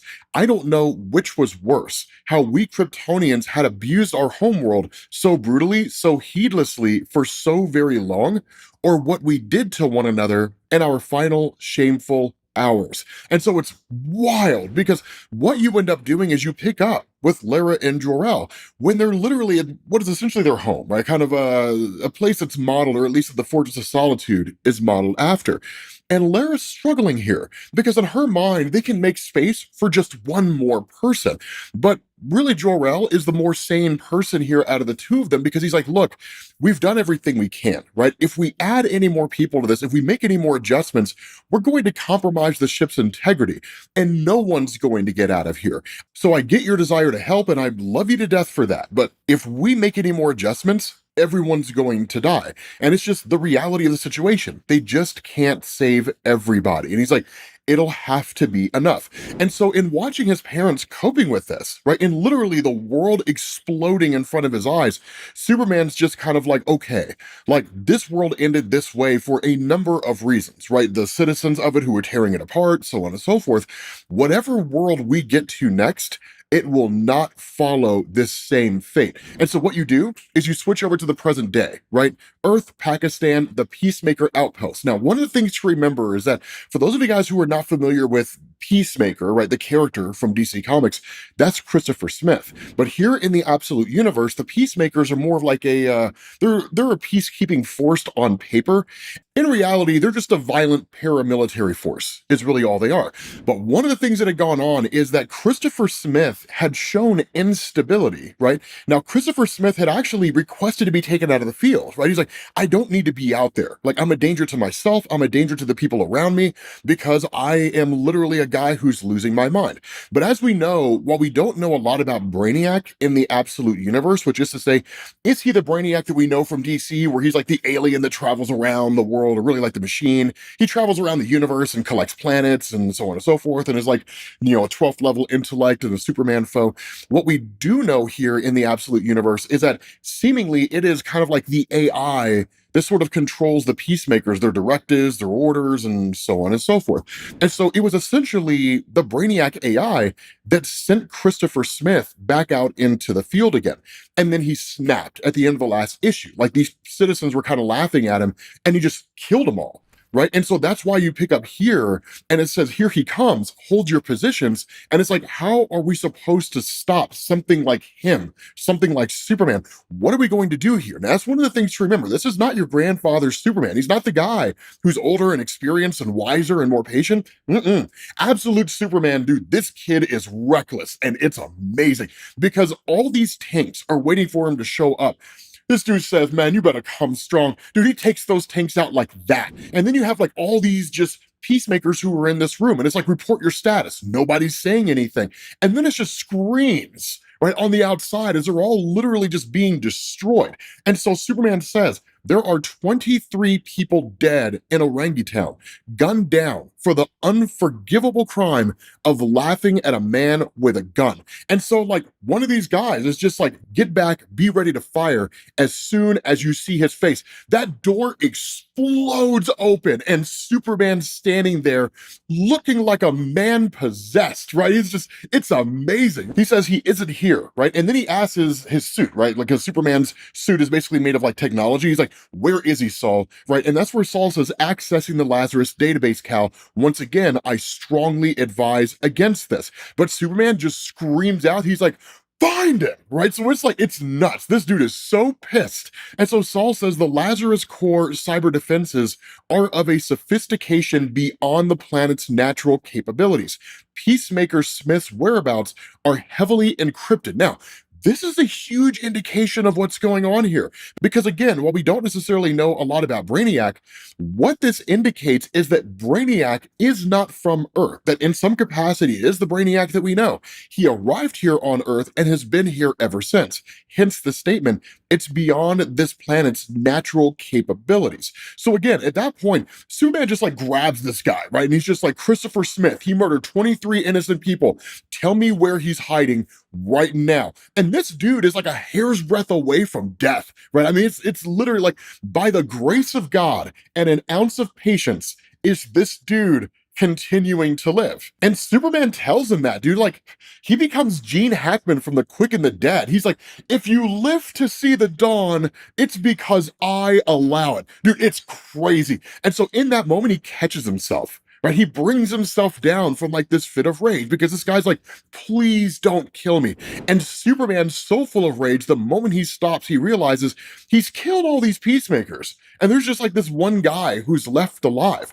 And it's like, okay. Right. And so at that moment, Saul chimes back in and he says, I'm close to unraveling the encryption while also fending off a series of counterattacks. Someone called Brainiac is attempting to infiltrate my systems. And then he says, I found him. And where Superman asks, like, are you talking about Smith? The response of Saul is, no, Brainiac. He's at a research and development facility in the Nevada desert. The room is filled with miniaturized alien cities stored in bottles. Kal, there are people inside them, people who won't stop screaming. Brainiac wants to speak with you. He's offering Smith's whereabouts. We can find him at such and such location. But ultimately, Superman just takes off. And so at that point, you end up basically bouncing back to the Redlands. And what ends up happening is that once all these Kryptonians get onto the ship itself, that the ship starts to bond with them, right? Because again, it's made of a kind of living technology. The same suit basically that Superman has, which is a really ingenious way to function. Instead of having like all this space taken up with gears and with, oxygen tanks and tubes and stuff like that, the very ship itself allows you to survive. And so Superman and Krypto kind of take these small little moments, right? This small little moment, and they just sort of say goodbye, right, to the planet itself, right, to Krypton. And it's a very tender moment because it's like, I'm just saying goodbye. And he just asks the question, like, so what do you think the next planet will be like? And then the ground shatters under it and just like all this lava and everything starts pouring out all over the place. Superman starts to fall down into the fissure of this thing, right, into the crack of this thing, and Krypto lunges to save him. And you guys know what's coming next. You guys know y'all know what's coming next, right? Krypto successfully saves him. Don't worry, guys. Krypto doesn't fall into the crack and die. So what happens after this? I had you guys going for a minute there. You guys thought Krypto was going to die. Don't worry. So did I. I thought Krypto was going to die. I was like, if Jason Aaron kills Krypto, we riot. we go to the next Comic-Con and we just stand with our arms crossed and frowns on our faces asking why he decided to kill Krypto. But what we do get is kind of everything that's going on with regards to the rest of Krypton. And it's cool, right? Because what happens is Superman says the clerics conspired for months to build enough ships to evacuate the Kryptonian elite from the dying planet. What could Krypton have accomplished in that time if the guild had allowed themselves to work together? More people would have been saved, no doubt. Maybe not all, but as it was, at least some, because not a single ship managed to take off that day. Not one of them, at least not from the cities. Now, that's an important thing. And this is kind of why, in circling back, I asked the question, did Superman actually do a good thing by revealing the destruction of Krypton to the citizens? Because what usually happens in this kind of scenario, when you have mass panic, that logic and reason go out the window, right? When people are faced with their imminent demise, they will do whatever it takes to escape those demise, right? It's evolution, fight or flight. And while we do have sentience and we do have the ability to overcome our evolutionary drives, in those moments, we choose not to, and we give in to that evolutionary impulse to run. And so it's like walking into a crowded room and yelling fire, right? Watch how many of those rational people suddenly become irrational, breaking for the exits. And so what this means, and I'm not trying to be cynical here, I'm trying to make a point. What this means is that in this moment, when all these people in their panic and in their terror descend onto the escape ships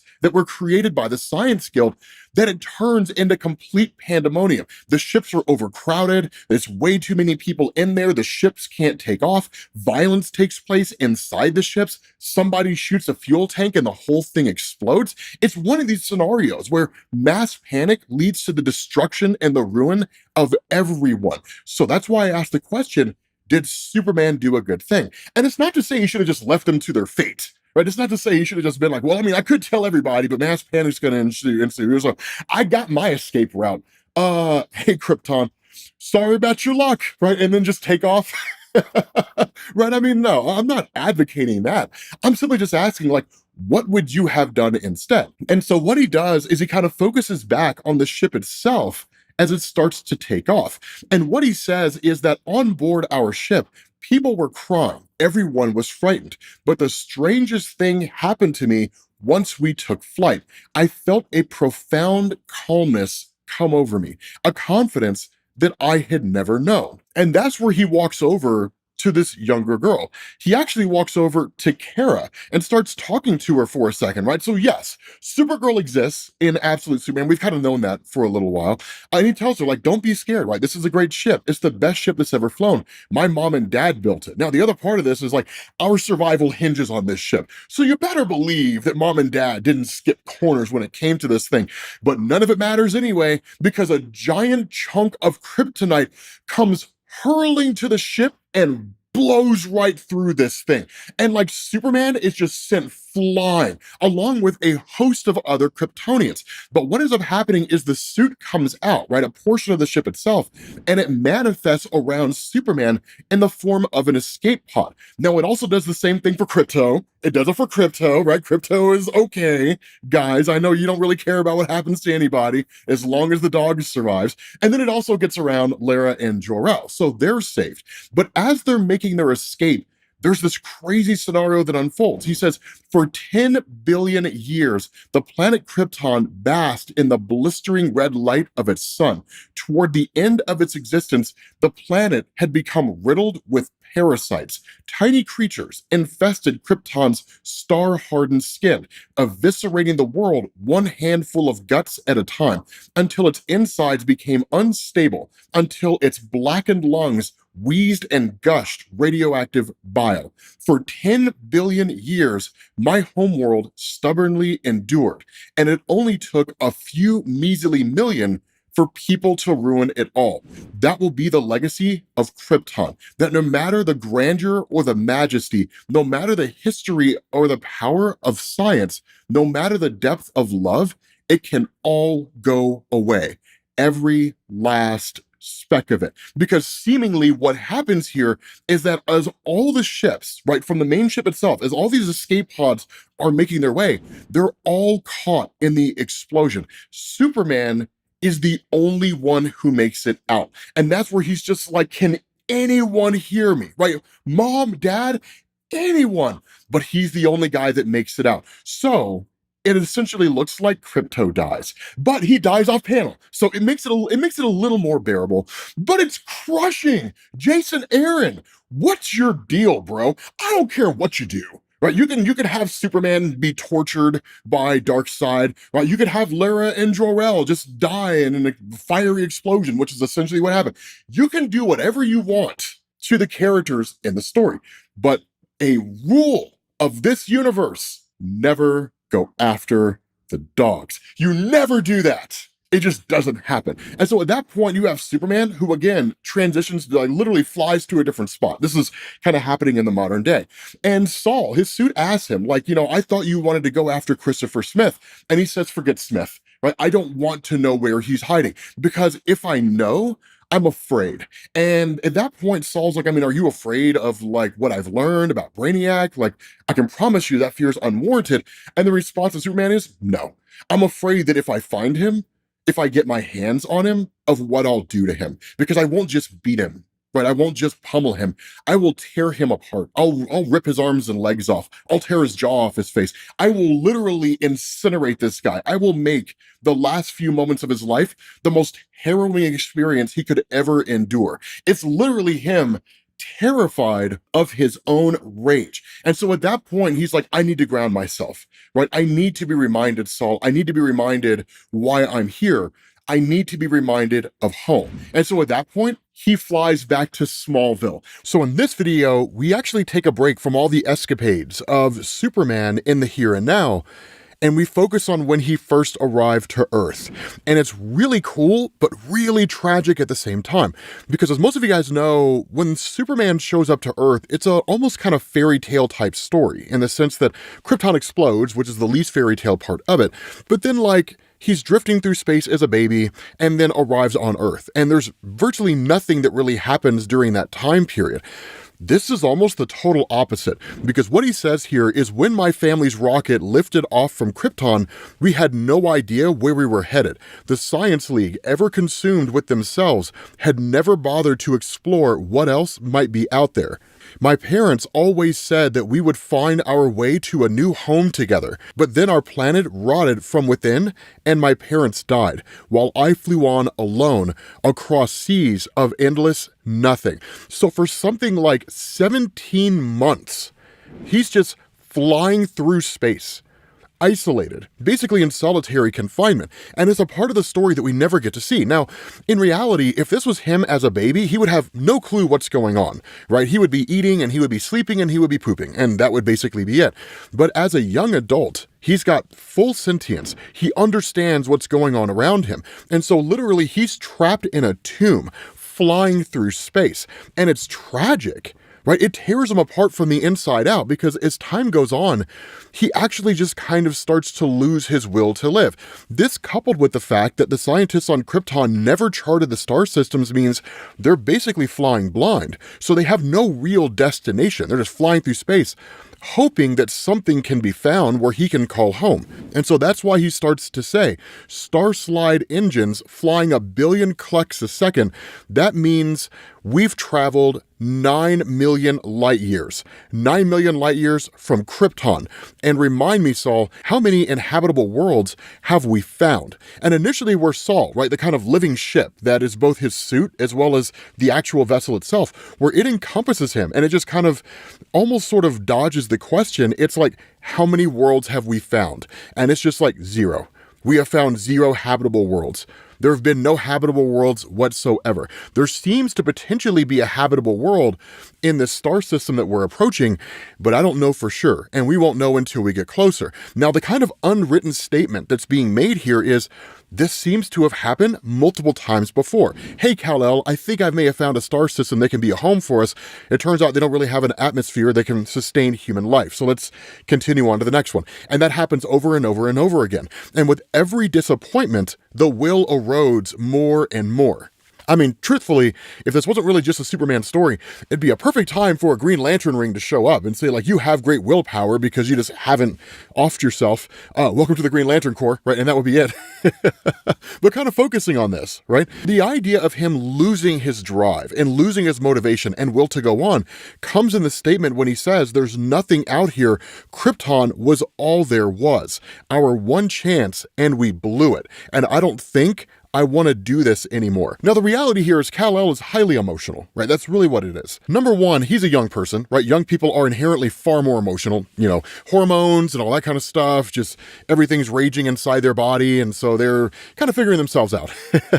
But the other part of this is Saul approaches with the kind of cold logic that only really a computer system could give, where it says space is beyond vast, but the statistical probability is quite high that other life-bearing planets do exist. But it's not really what Kal-El wants to hear. That usually in moments of high emotional duress, we don't want logic and reason. We want other people to be emotional with us. Now, sometimes that's a good thing because it helps people become closer. Sometimes it's a bad thing because what you're asking for is for the other person to just sit and be miserable with you. And that's not going to help anybody.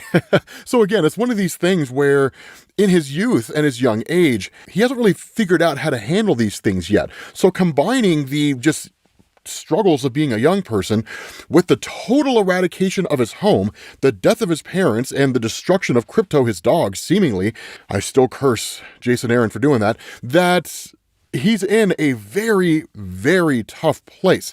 But not all is lost, because what he tells Saul is, just drop me off here in this sun. Just leave me here, right? I just want to, the sun will do its job, right? It'll take care of things incredibly fast. And where Saul starts going on about how, Kal-El, I can't do that. I'm here to protect you. That suddenly Kal-El starts feeling heat, right? Why is it so hot in here all of a sudden? His body's burning up, his temperature's skyrocketing, his eyes are glowing red, and just comes crashing down into Earth, right? Careening into Earth itself, landing in Kansas. Now, here's the other part of the story, and this is one of the things that I love about what Jason Aaron has done with this that keeps it intact. Since time immemorial, right? Since eons, the idea of Jonathan and Martha Kent discovering Clark has just been the cornerstone of the Superman mythos. It's like one of the very few aspects of his history that never changes. It is absolutely universal. Now, the circumstances under which they found him and how their lives were unfolding, that's expanded drastically over the years. That the general gist, regardless of what era of Spider-Man comics you're reading, outside of the original Action Comics #1 from Vince Sullivan, Jerry Siegel, and Joe Shuster, is that they're struggling to have children. And of course, they run a farm and they do all that kind of stuff. But here in the absolute universe, keep in mind, Lazarus is a paramilitary force that kind of runs the world with an iron fist. And so you have Jonathan and Martha Kent who are here, but they also talk about the influence that Lazarus has on their lives, which is to say that because they refuse to sell their property, that what Lazarus has been doing is running drones up in the sky that restricts the weather on their farm. Literally, it never rains. And so because it doesn't rain, it dries the crops, and the crops basically are the entire source of their ability to live. Without that, they will either die out, die of starvation, and Lazarus will take the property, or they'll be forced to sell. But one of the cool things about this, and it's kind of a testament to just the strong characters that Jonathan and Martha have, is even in the face of all of that, they refuse to sell. Now, some might call it foolish, some might call it brave. There's no real right way to look at it, but it's one of these things where the logic is that Jonathan Kent and the family he hails from, they have been fighting for their living in the hills ever since they first discovered it. And that when Martha took his namesake, she agreed to that same thing as well, and that she had always kind of been a member of the family in terms of just her personality traits and her strong character. And so while they're kind of, quote unquote, praying for a miracle, so to speak, one comes flying in the form of Superman. And that's where Jason Aaron focuses so much on maintaining that classic Superman mythos, because you have to. It's one of the things that you just cannot screw with. If you're a writer and you come along and you start shifting up the origin of Superman, you're going to piss people off to no end. It's what Bendis did, and everybody hated his run. One of the worst Superman runs in the history of the comic. And so it's one of the things you have to maintain. What's so cool is Jason Aaron keeps it familiar, but changes it up just enough to make it fit within the confines of the story. Because as soon as Clark arrives here, because Saul is, again, the kind of technology that keeps him protected and everything, given the vast amount of energy that it had to use in order to get him here, it powers down. And in fact, it actually shuts down for several weeks. And so the only real thing they can't see right off the bat is Kal-El just like reaching out to them and then immediately passing out after speaking in a language that they cannot understand, right? Because they don't speak Kryptonese. So what this does is it kind of follows their characters, and it fills in, again, this old school history that with Kal-El crash landing on their farm on Earth, while they were never really able to have kids before, they can adopt one, and they can make up any story they want to for why he's here, and he's as good as their own, which is exactly what happens, but not without a bit of humor. Because one of the things that goes on here is that because the yellow sun is, again, supercharging the cells of Clark Kent, or at least Kal-El, and his powers are starting to emerge, it's kind of amazing, right? Like, he's sort of in and out of consciousness. His body goes through like seizures. He destroys the entire bed. He's levitating in the air, and like Jonathan thinks he's a demon and Martha thinks he's an angel. Right? Like, his heat vision kicks in and just starts firing like heat vision all over the place. And so again, like, as time passes, Martha refuses to let him go. Right? Martha refuses to just be like, we need to get rid of him. Like, we have to do something like that. Jonathan is just like, we can't keep him here. Right? I mean, given what he's displayed, the level of strength he seems to have, the fact that he's floating, this is just more than we can handle. We don't know how to process it. We don't know how to deal with this. But the response of Martha is, well, that's the job of parents, isn't it? Right? You thrust yourself into a situation that you're not prepared for. You're flying by the seat of your pants every step of the way. But your job is to just kind of figure it out as you go along. That's it. Why anybody would do that is anyone's guess. I don't know. But that's what you do. And so in response to that, Jonathan just kind of hangs out. Now, the cool thing about this is that they both have their own perceptions on the role that Clark plays in their life. And we'll talk about that here in a second, because one of the things that happens is that as they're just kind of figuring out what to do, suddenly he wakes up and goes flying out of the house, right? And so what he says here is, I'd torn through a house and fields and some sort of town before I even realized I was running. Somehow running so blindly fast that the world around me was a blur. Me, Kal-El, slowest, clumsiest kid in all the Redlands. But this was not the Redlands. Krypton had exploded in a ball of fire. This was a strange alien world where the sun made me want to claw the skin from my bones. What was this land of surreal horror where Saul had stranded me? I would come to learn it was a place called Kansas. Waves rippled through a sea of gold that stretched to the horizon. No sound to be heard except the wind. I'd flown 9 million light years, yet somehow, impossibly, I was home. And it's this really, really beautiful moment, because what this kind of shows here, right, as crazy as it seems, and maybe it's a matter of interpretation, he feels potentially more at home here than he ever did at Krypton. Or at the very least, it feels as much of a home as Krypton ever did. And after that, he just starts to make a home for himself. That one of the things he does is that when the tractor breaks down, right, Jonathan gets a little frustrated by it and is like, well, I guess we're gonna have to push it back. And then Superman just like picks it up and just starts carrying it. Now, seemingly he's done this kind of thing before. John makes this comment that like, he guesses he'll never really get used to it. But the cool thing, and this is where you really start to see the impact of Kal-El, is he says, I know you don't understand a single word that I'm saying, but I need to say this anyway, if I can even wrangle the words.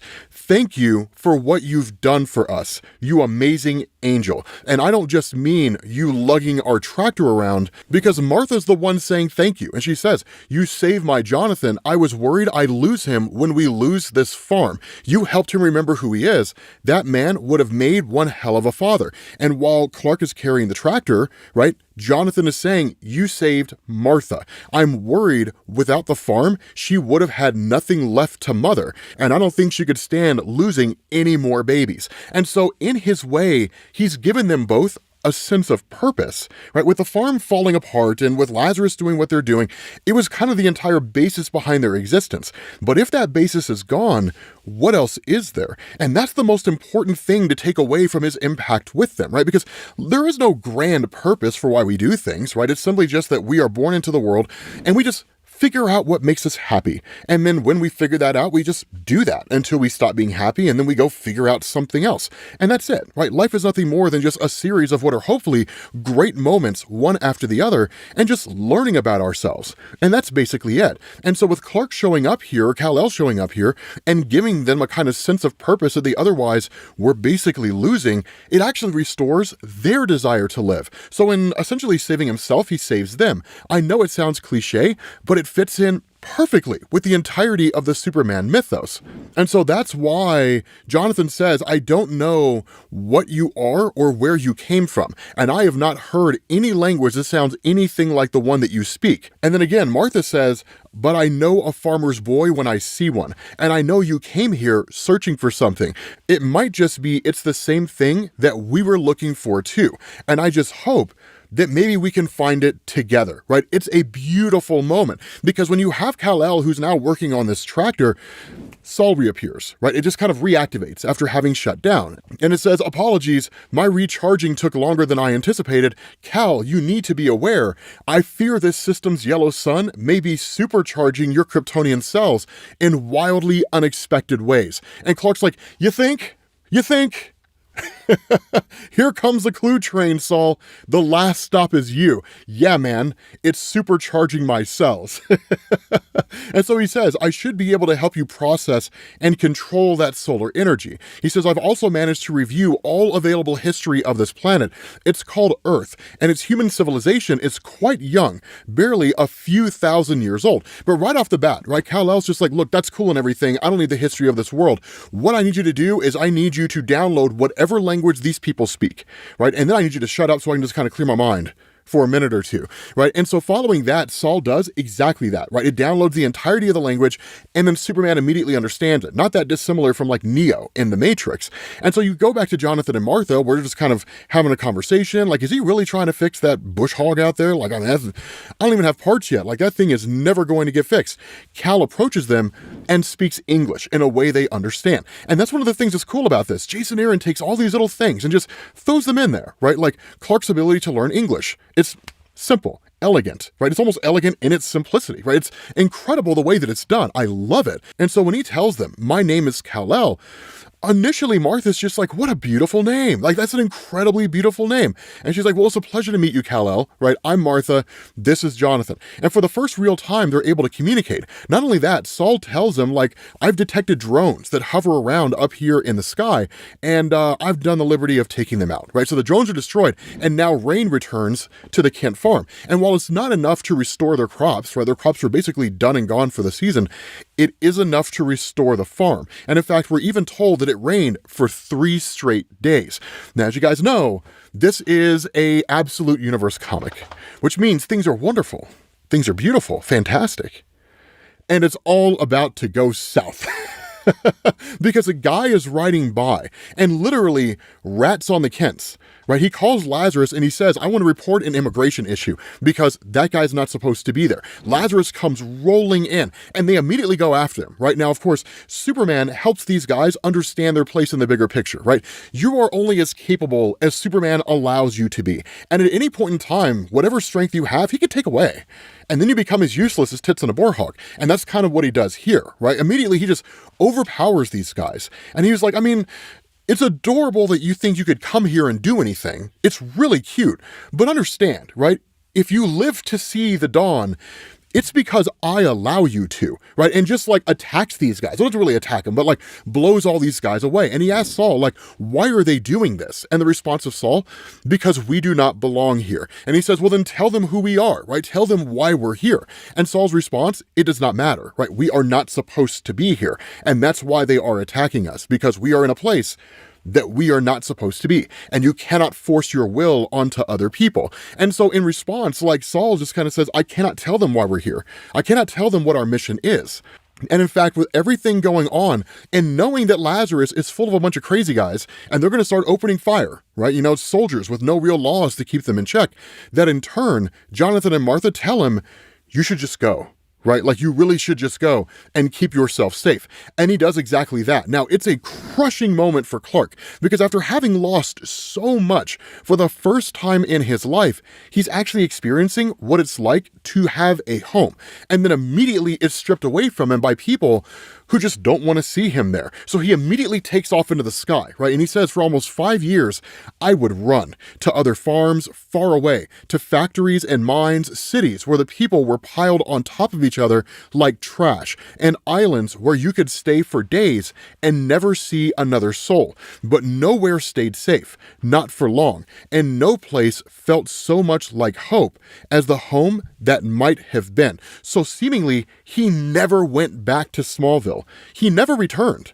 Right? That was it. And so following that, you actually pick up with Lois Lane, again, who's kind of doing this whole investigation into Superman, who he is, what his whole deal is. And she figures out that he's in Smallville, or from Smallville, and she goes to investigate. She ends up showing up at the Smallville Senior Living Home, and she asks, right, I'm looking for Martha Kent. Is she a resident here? And the woman says yes, in our memory care unit. Lovely woman, a sad story though. So seemingly Martha started developing Alzheimer's, because that's the question that Lois asks, like, what is that? Are we talking like Alzheimer's or something along those lines? And that's what the woman's like, I mean, who are you? Like, are you a friend of the family or a relative? And Lois is like, no, right? But you might say that I'm a friend of the family. And then at that point, you cut over to the Nevada desert. Now, here's the thing about this, right? Technically, Lois Lane does work for Lazarus, but she is starting to kind of branch off and do her own thing as she starts to realize Lazarus is not really what she thought it was. And so while she hasn't completely disavowed herself of the organization, this investigation she's conducting into like the history of Superman and like where he came from, what he can do, it's off the reservation, right? It's her just kind of doing her own thing. And so what you do is you pick up with a conversation between Brainiac, the guy that kind of controls Lazarus and conditions them, which seems to be more of an artificial intelligence than anything else, and some person who exists out there. Now, the cool thing about this is we are actually going to get this indication that Brainiac is an actual living sentient being. Now, whether or not his story fits in with the main DC universe, right, a 12th level intellect and yada, yada, yada, we don't know. The absolute universe is a lot more grounded than the normal DC universe is, so we may not necessarily see those crazy flights of fancy that you would see in the main DC comics. But the conversation is interesting because it goes like this, right? The Brainiac says, Agent Lane is quite the dogged investigator. She's required barely any coaxing on my part, just a nudge, really. And this person says, then all the pieces are in place. And that's where Brainiac says, yes, I believe they are. And so that's where this guy responds, and he says, I must say, I have often doubted your methods, Brainiac, along with your very sanity. But you deliver what you have promised me, and you ensure your place in the world that is coming. And that's where Brainiac says, of course, sir, I'm just happy to be a servant to the higher cause. Because what it does is it picks up and it says, Lazarus Pit deactivating. And this guy says, so say we all. Salvation is close at hand for billions upon billions. And he says, once the Superman kneels at the feet of his holy father, Ra's al Ghul. And I'm excited to see what absolute Ra's al Ghul looks like, guys, because he looks amazing. With that being said, guys, we're going to bring this video to an end. Let me know what you think down in the comments section, and I will catch you guys later. Peace.